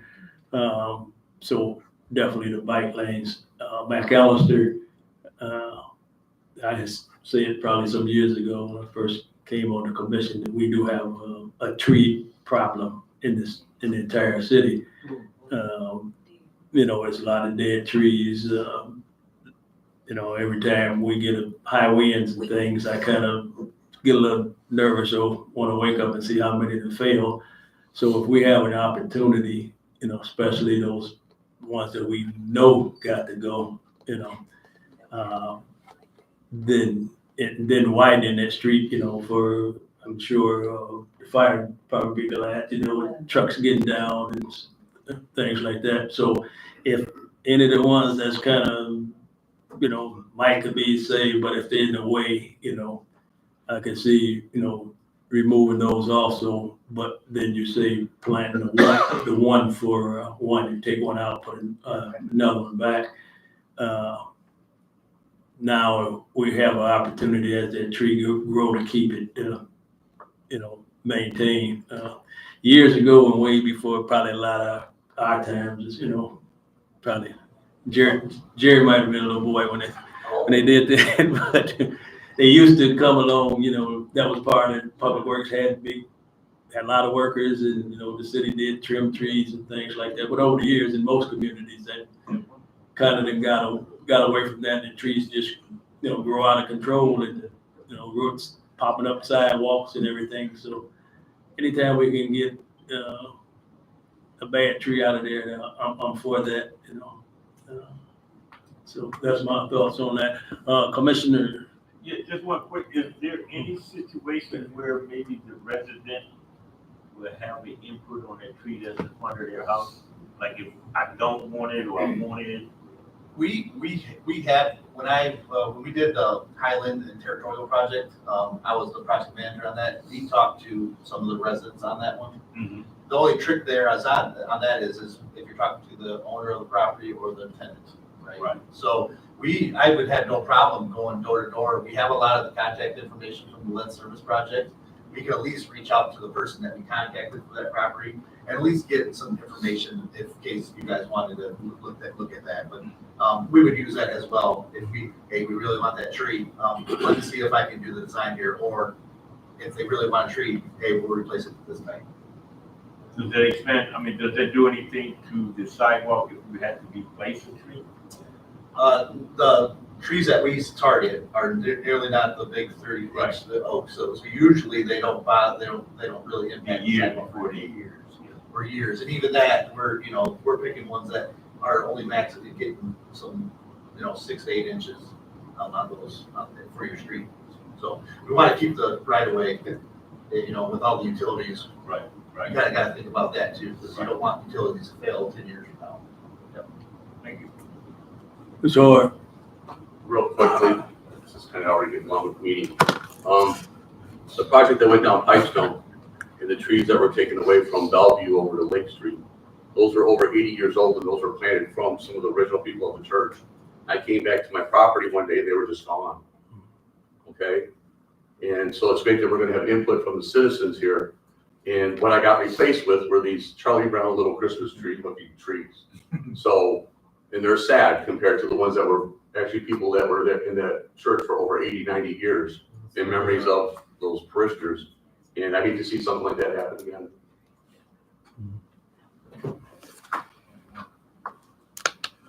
Commissioner Henry, and then you.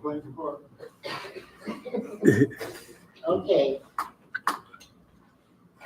Cut down a tree, plant a tree. That's just the way global warming and everything else that's conducive to Mother Earth says. Cut down a tree, plant one. So I don't know where we get these ideas, because I know when they cut down the trees at Gene Clark Park, they planted little cotton trees. They don't give enough shade to do anything. Trees are very important for our environment.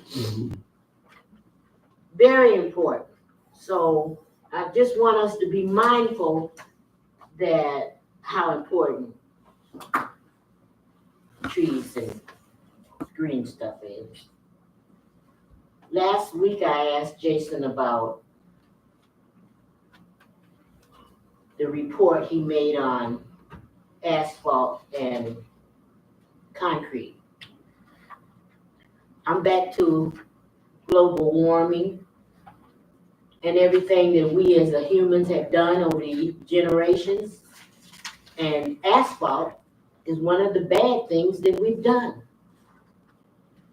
So, Benton Harbor, we're always the latest with anything that we need or that's good for us. We're the last ones to allow us to get it.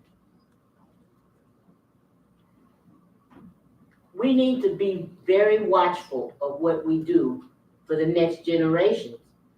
I'm sick of seeing them little trees being put up. And when the dog come past and pee on it, it dies. So if I'm trying to set up through some of the gardening people to get our kids to help to keep these trees alive. But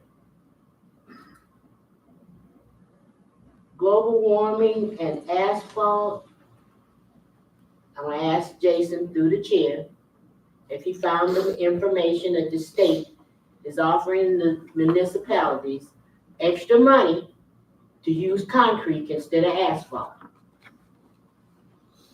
And I bring it back to you that the future generation, your great-grands, are looking at you as to what you did in 2024. Global warming is no joke. It is happening. And we have to start somewhere to fix the problem. Let's look at asphalt and trees being replaced. Thank you, Commissioner.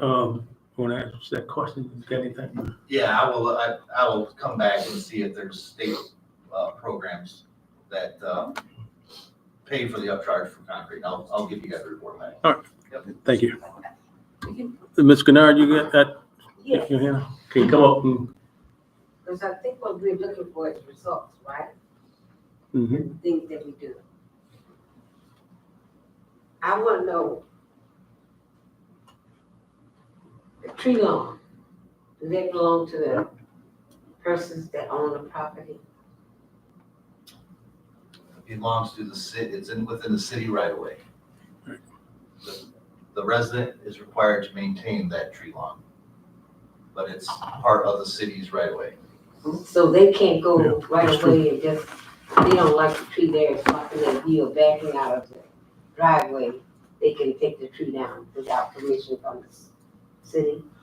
I don't know how that No, was. they have to, the way it works, you're supposed to call the city, and the city give you permission to cut it down. So then it's not yours, because whatever is yours, you can do what you want with it. That's right. Am I correct? Say it again. If this belongs to me, and I want to make things convenient for me at my location, I want to know, do I have the right to remove that tree?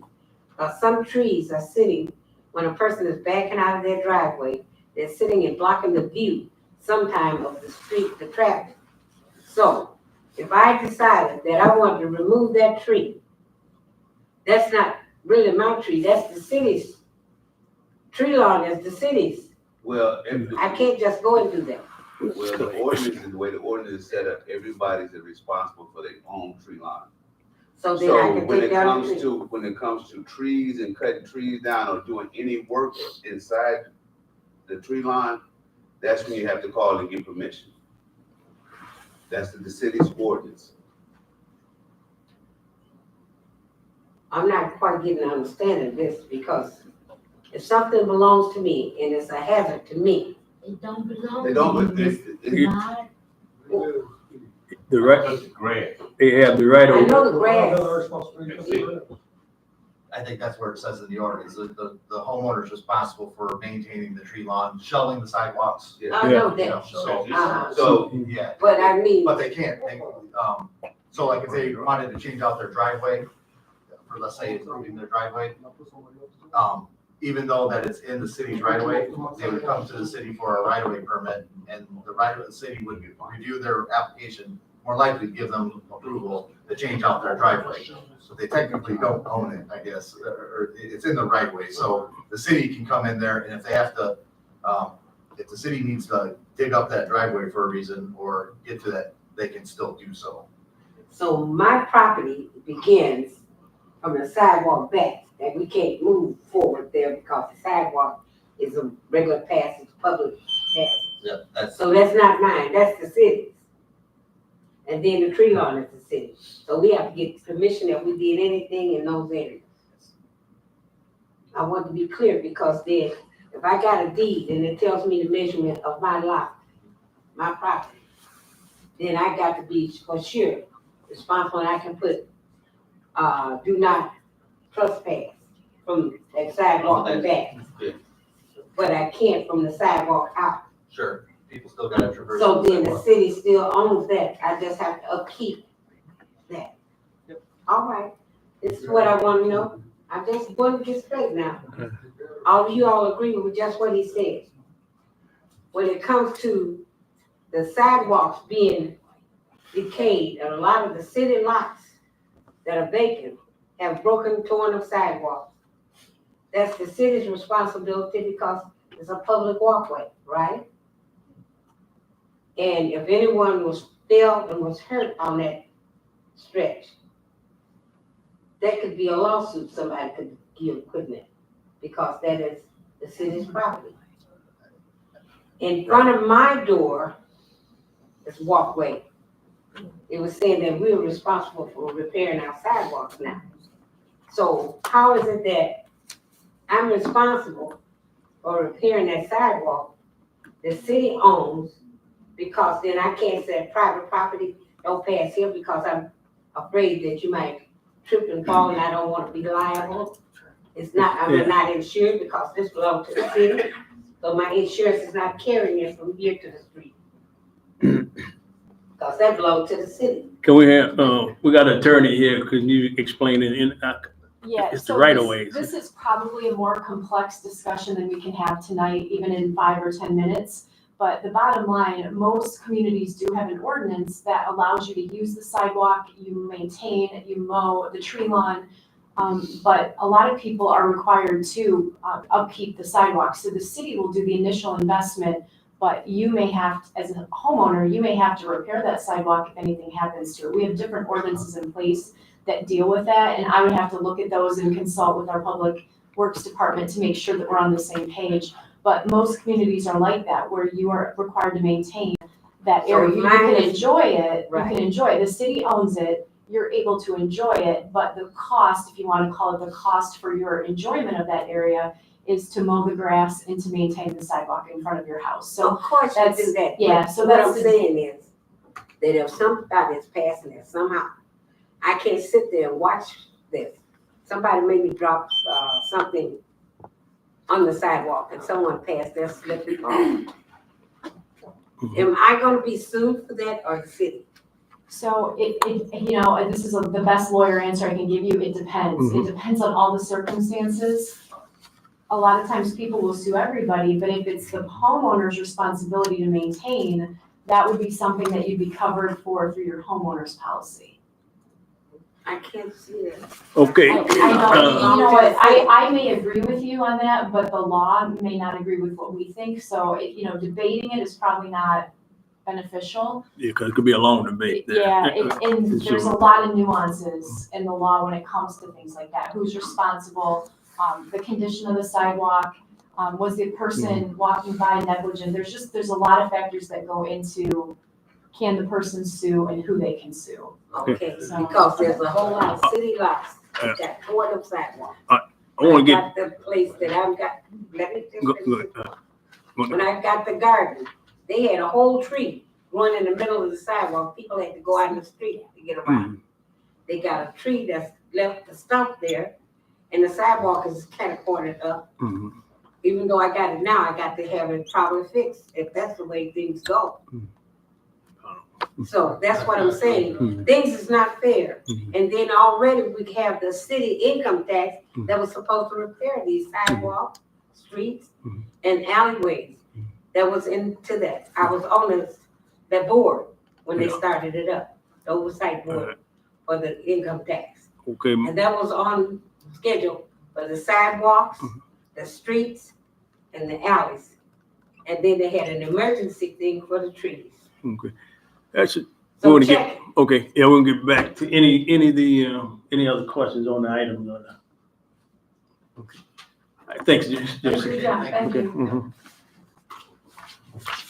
All right, next item on the agenda is reports. Department of Public Safety.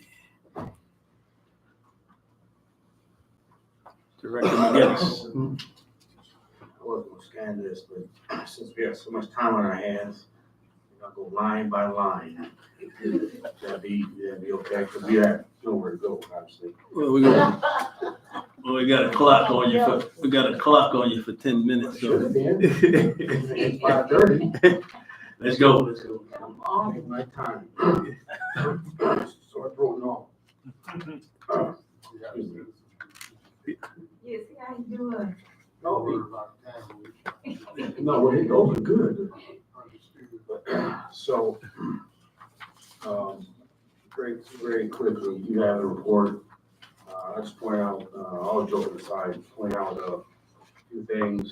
You know, we've had for many months, a lot of stolen vehicles. I'm happy to see, of course, this is just 1 month.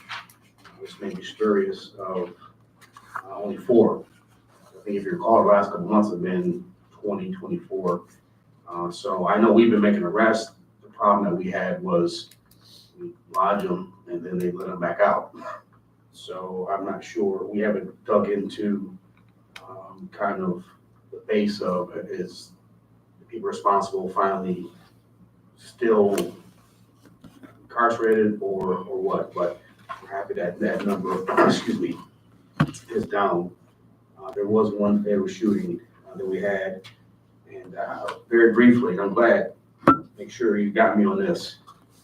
When we close down parties and we get on Facebook, why are you worried about parties? Why you can't let somebody do this? Why don't you worry about the shootings? Oh my goodness. So this shooting was the result of closing down a party that was planned downtown. I would say we have our last non-fatal shootings 4 in a row. Again, were parties that we shut down, that moved someplace else, that became shootings. That's why we shut them down.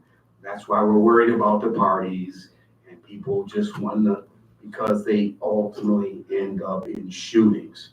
So again, the last, I'm gonna say 3 for sure, maybe 4, that has happened. So that's still under investigation. Our criminal investigation, DP has been doing a phenomenal job working themselves in a partnership with our partner organizations, FBI, ATF, done some things. We recently had a search warrant where we had quite a bit of meth fentanyl that was seized in town. And the amount that we seized was enough to kill off an entire city block and then some. It's that serious, excuse me. So, DB continues to operate at a high level. Doing a good job.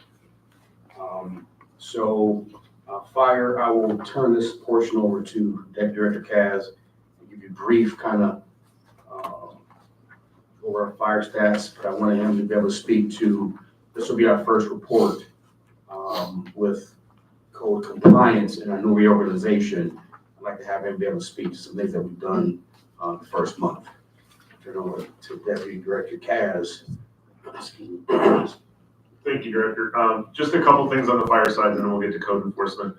51 fire incidents. Of those, 46 were in the city, 5 were automatic or mutual aid. We really have a good mutual aid relationship with our neighbors, Benton Township, City of St. Joe, et cetera. And we rely on them, they rely on us. The other piece to fire, I think that's important to note, while didn't happen in January, it started February 5th. We started our 2 full-time firefighter inspectors in the firehouse, which now we have two people in the firehouse 24/7.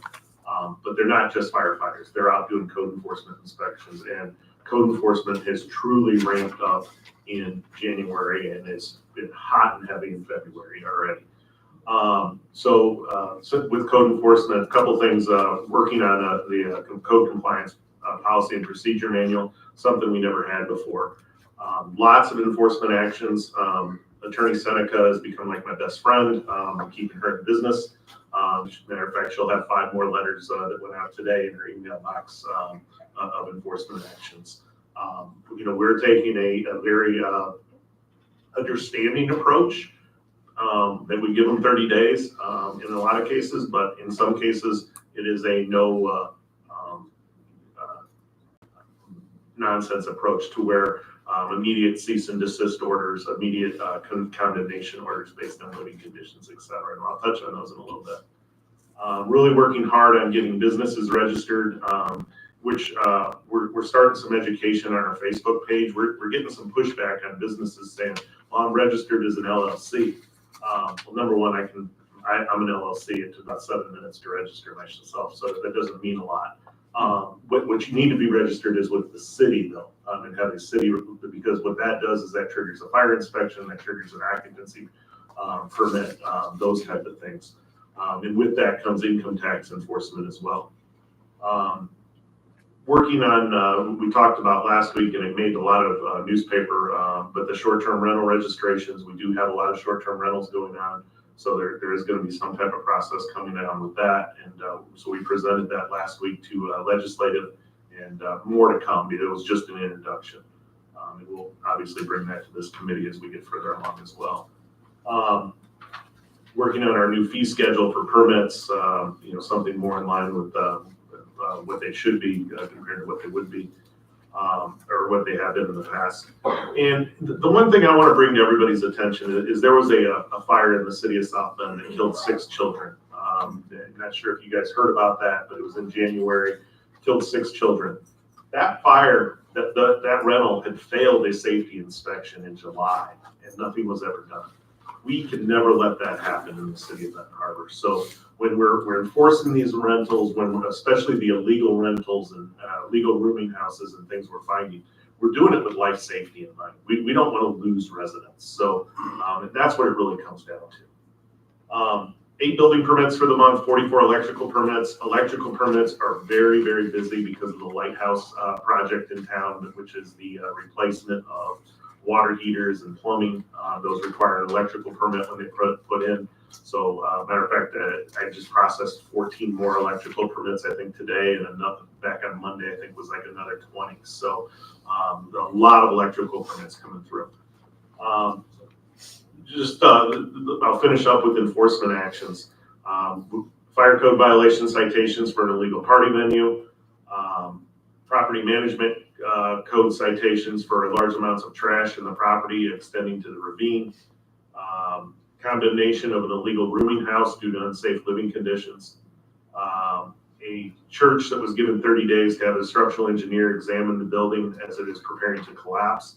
It's going to be the exact same thing that happened at Clay and Pavone if we don't get a hold of it early. So they have a structural engineer involved at this point.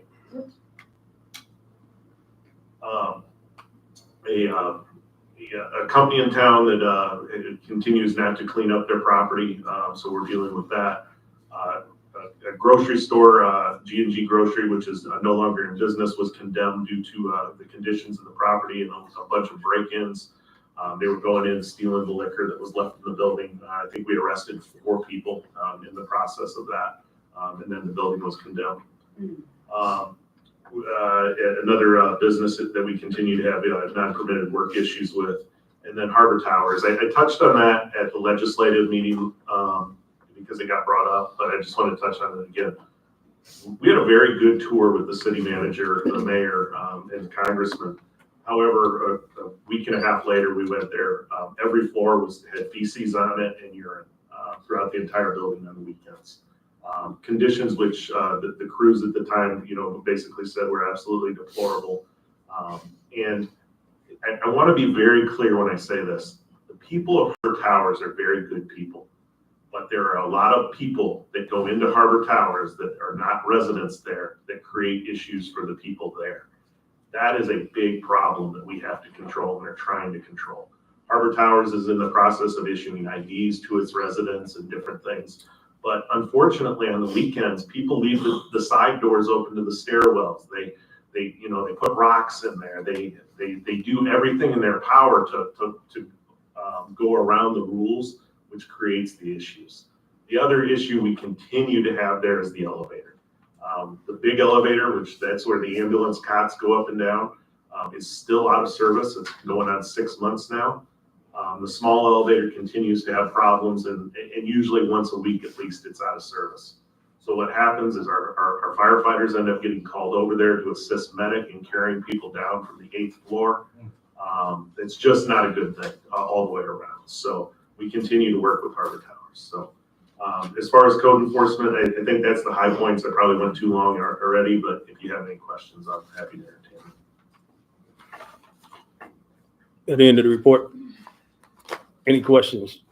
Ms. Field? So in regards to the Harbor Tower, so what is the solution? Maybe more cameras and accountability? I had dropped someone off before and there was just someone sitting at the front.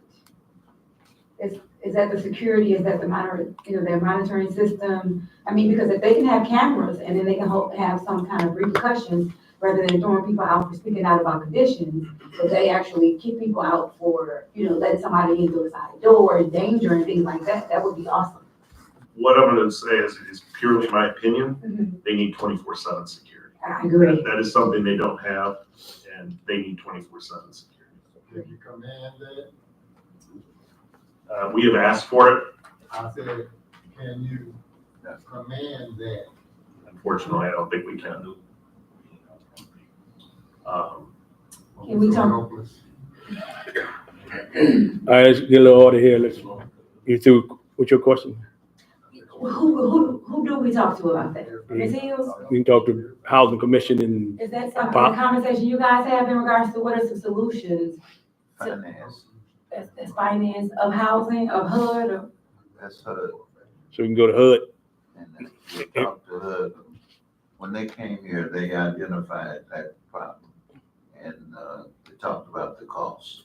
Maybe they need to cut in some other areas, you know, I know you got a, you know, assistant this and assistant that and extra this, and maybe they need to look at cutting in some other areas or something Right. to Speaking to the mic. to be able to do that. But I mean, that's a conversation with some other folks. But it's, I mean, it needs to happen. I mean, it's on reports. They've been saying the species issue. I don't know if I believe from what I read, they probably had the hallway locked when the congressman was here. But the point is that what is the solution? I mean, he asked for, you know, a turnaround in a week, which I didn't share that, to not be controversial. And then he comes, because I know he asked the secretary on that YouTube video that I saw as to what is the game plan, and he needed it within a week. He came to visit. We have same issues. So I'm not understanding, I know at some point, city manager through the chair, that you guys were having meetings. And we were asking what's coming from the meetings. I'm not understanding what has came from the meetings aside from some kind of like small groups and stuff, they do stuff, but it's still feces. There's still, you know, illegal entry. It's still dice games in the front. It's still, you know, older people don't have towels outside of their doors. There's dogs in the building.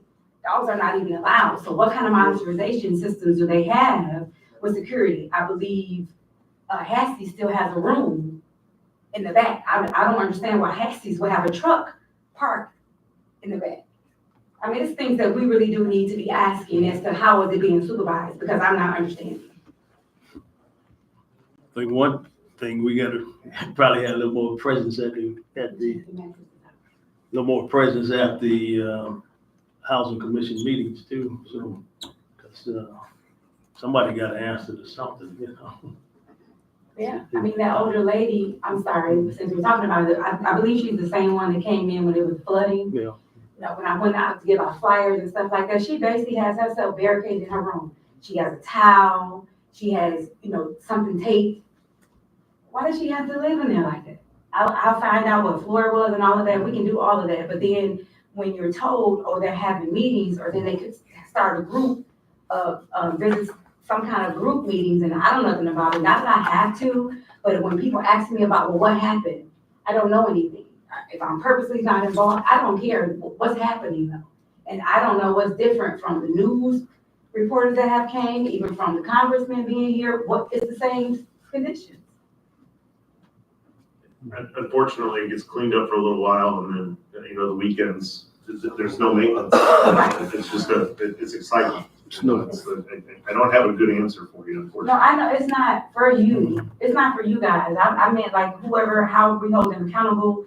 Do we need to call, do a group of us need to write the congressman and say, hey, can you help them with some budgeting, with some computer systems, I mean, some camera systems? We really do need to do something, this is doable, or they need to shut it down and send all of them to a hotel like they did with them towers, correct? Yep.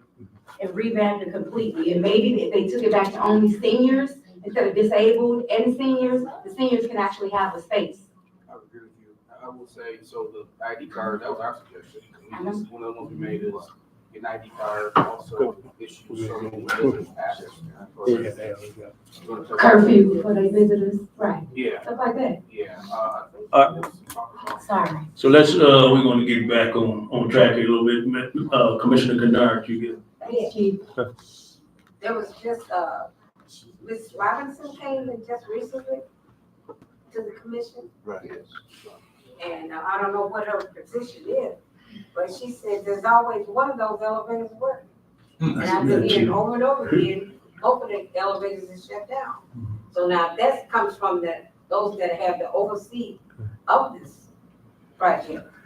So we've got to clamp down from the head, starting to make sure that they're giving us accurate information and work towards getting a solution for this. And yes, it does need security to maintain the entry of who's coming in and who's,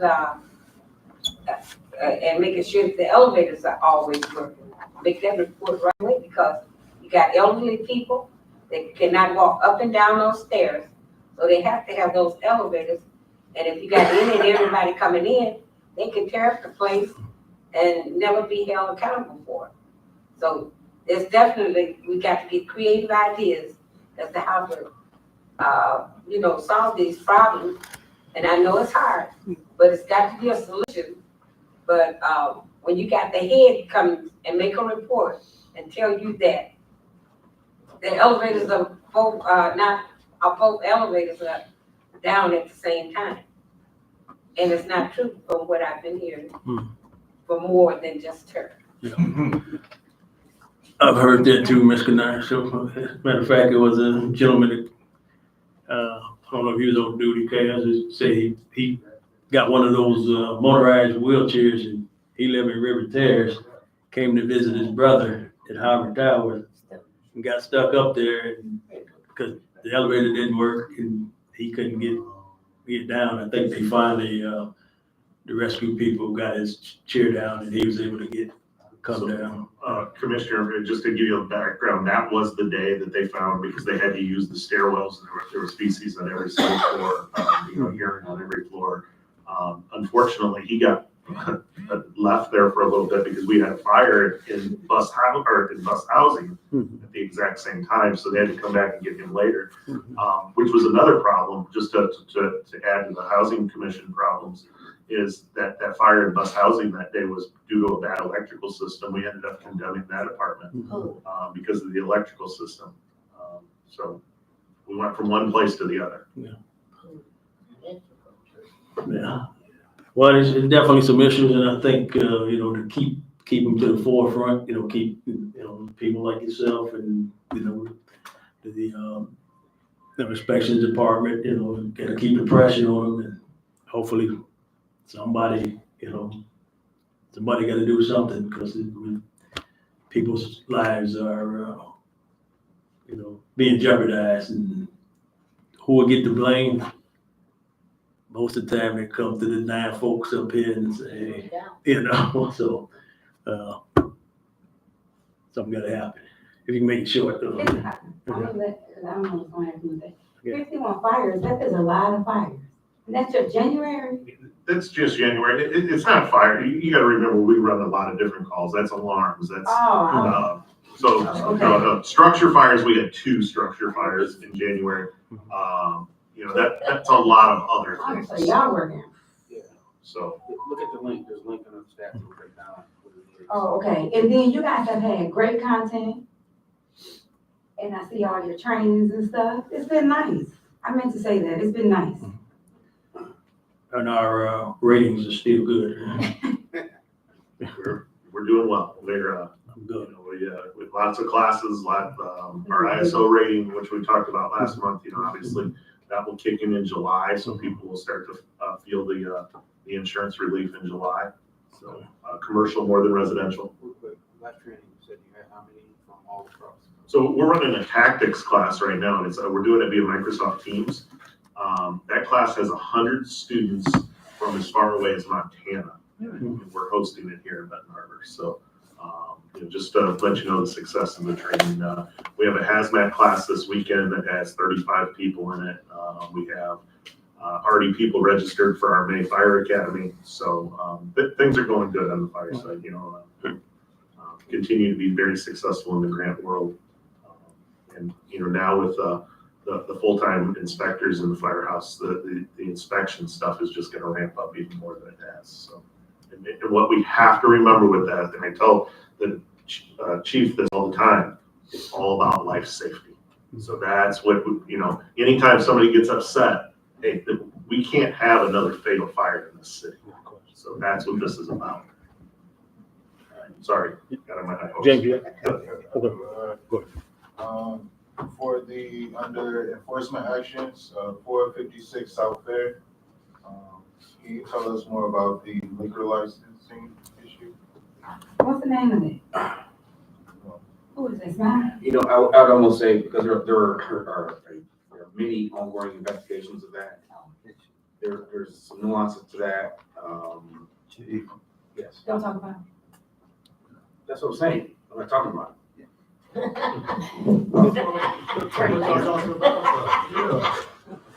Okay, You little Snickers. Mr. Hoyt. Real briefly, do we still have the app 411? Is it still in existence? And I don't recall what it all details and how it really works into this. We have a really brief recap if we still have the 411 app, or we don't?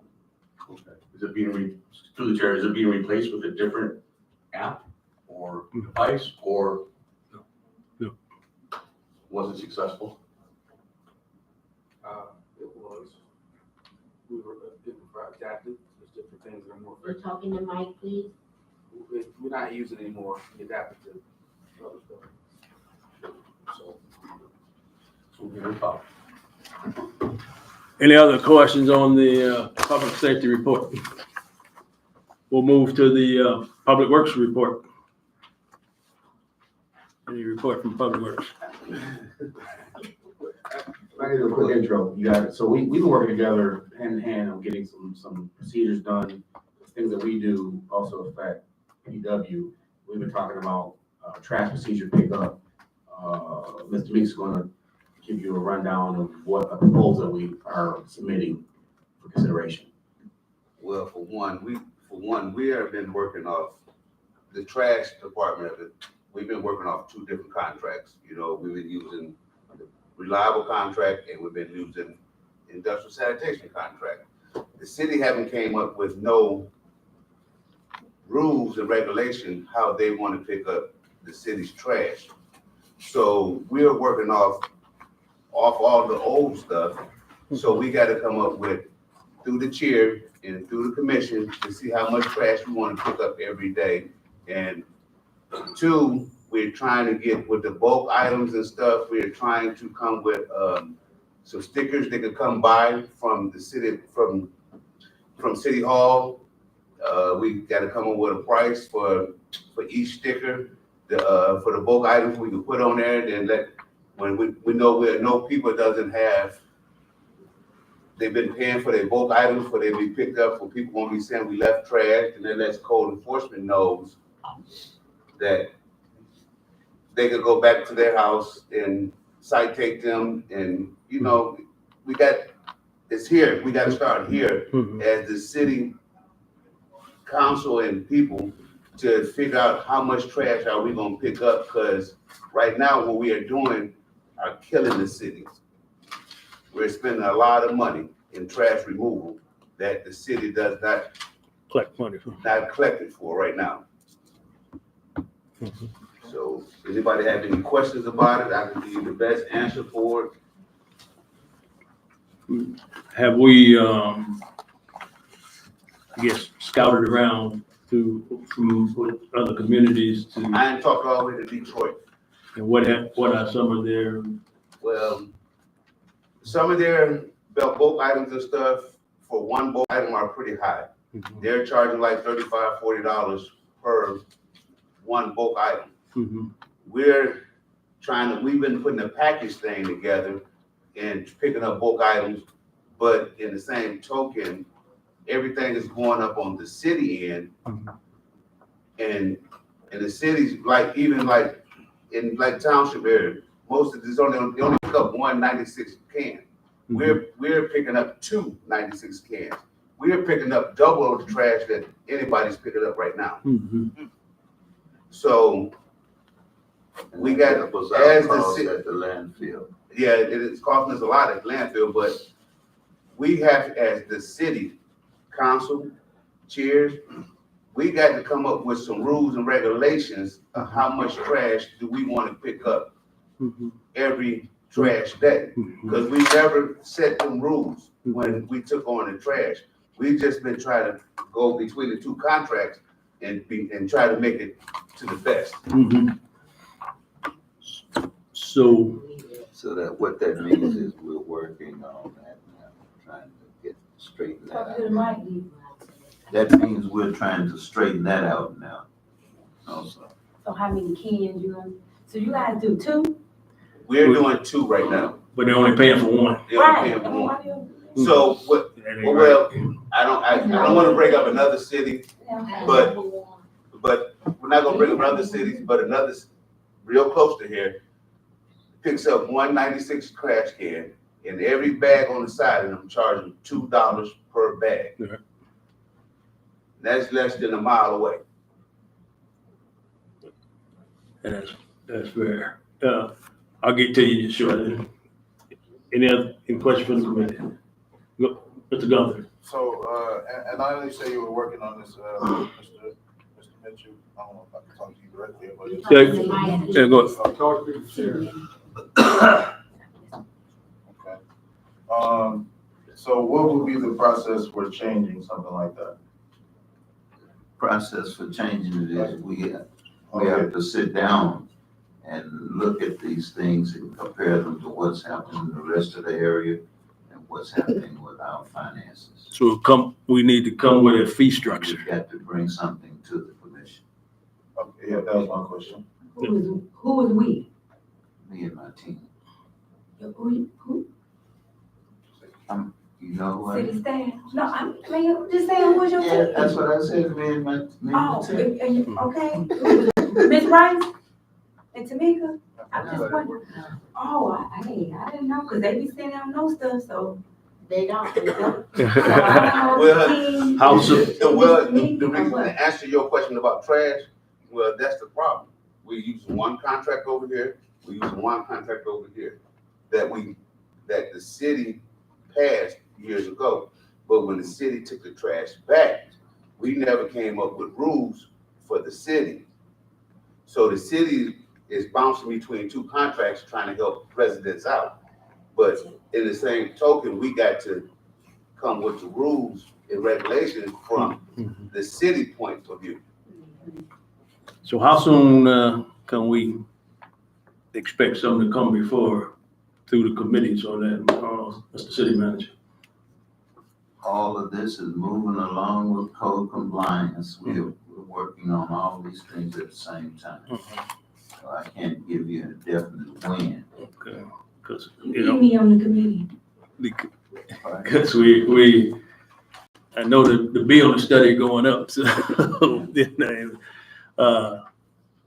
and that was one of the deals that they had, when I guess we took over, it was the 96 gallon can, but anything after that, and some, I ride through the city and I see, 2 or 3 cans, at, one location.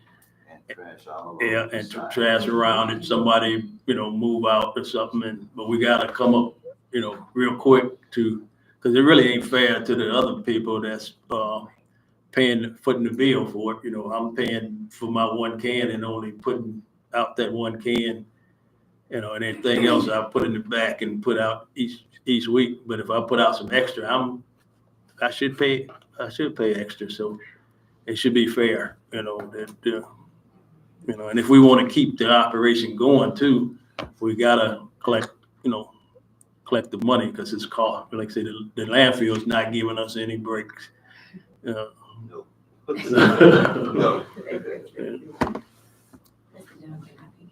Okay, Mr. Duncan. You say it first. No, nothing. When you pay people right, then you get good results. Mhm. You know something? I like your program, the way it is. And I think if you paid the employees what they're actually worth, they would mind picking up an extra bag next to a trash can and putting it in there and throw it into the dumps, into the truck, and it goes away. Yeah, but You guys must go work with the township for trash, or do you? We don't work with township. Okay, that's another thing then.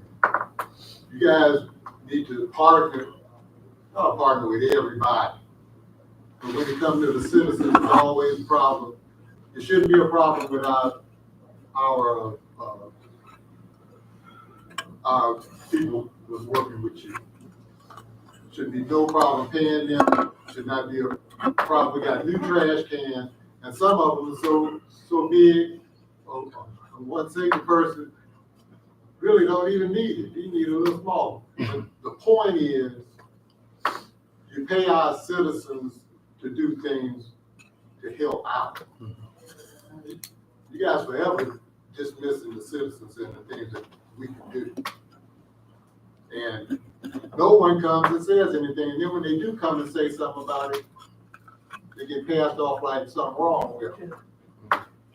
And a lot of them don't come back again. And I think that's what you guys are used to, and it's okay with you. But it's not okay with us. It's not okay with some citizens, especially when you have people that are getting paid to do things.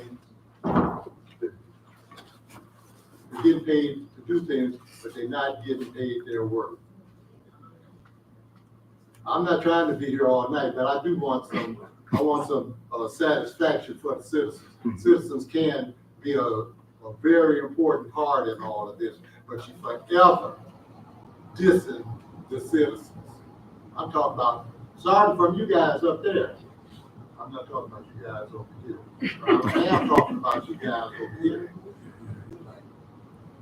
The commission needs to do more. It's just like Harbor Towers. Nobody got put out of Harbor Towers until, who was it, the mayor, the mayor, and the people up in Lansing came, and then you want to put citizens out. And that would go down, as far as I think. Sure, it needs to be taken care of. Sure, you're not doing anything to take care of it. And sure, the stuff is still laying in the floor over there with it. We gotta do better. I mean, we have to do much better. I'm not talking about just anybody in particular. I'm definitely not talking about the city manager. I'm talking about you guys up there. So do something or the citizens gonna come, like I do, and say something in your face about it. Because we tired of problems when it comes to the citizens. Trash. Come on now, pick up the trash, make sure the trash is picked up. Hey, Ms. And pay it. Commissioner Kennard. Yes, I'd like to sort of follow up. We usually, the last one, even to be looked at the inner city. The people there is always getting the back of the blame. Now, Roger Henry, if you all remember, he used to be the only person that picked up the garbage for the whole Benton Harbor. He had that little arm lift that lifts it on, take it off, sometimes he'd hop out of the truck and do things. He kept with this whole city and the whole ward. He took care of it. There was a solution there. So why can't all the creative, bright minds that we have here can put something together like that? And he's not a youngster. He's over 70 now. So that's been less than 10 years ago. And he's still doing this work. So if he can do it with the pressure of that, picking up that and dumping over, once in a while he'd get out if there's extra bag, and you never heard any complaints. But when it comes to the inner city, we got to take on more responsibility. We got to cut down trees off the city property. We got to do this. We got to fix this, fix that. And I know it's some of us that don't do what we should do. But then they put it off on all of us. They never said nothing about when they see this man getting out, sweeping the street, picking up paper up and down the street, and others doing the same thing. We care about our city. We love our city. We have a few don't even live in Benton Harbor, but come through Benton Harbor and make a mess, but we get the blame for it. They drive through here, throw a whole pizza box, fried chicken box right in front of your door. Take a liquor bottle, throw it over on your sidewalk. We get all the blame for it. But this is our city. We got to be creative and put things together to make this work. We deserve it.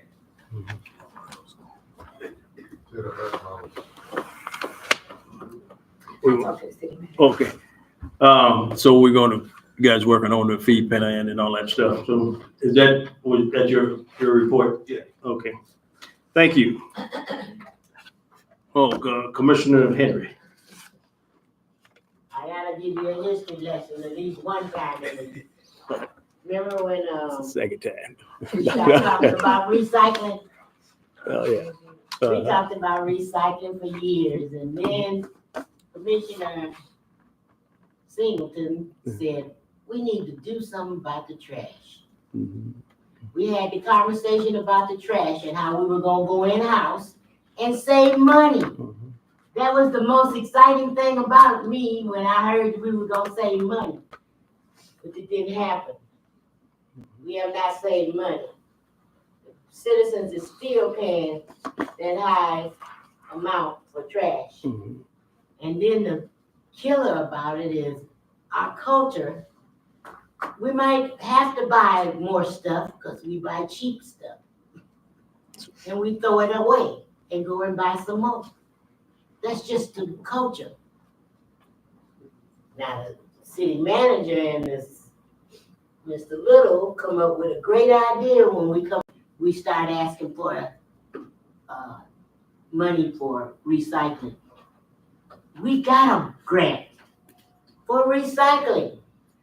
This grant is for transfer station. We take our trash, we are going to take our trash, roll it over and smash it up, put it in the wagon, and take it to the landfill.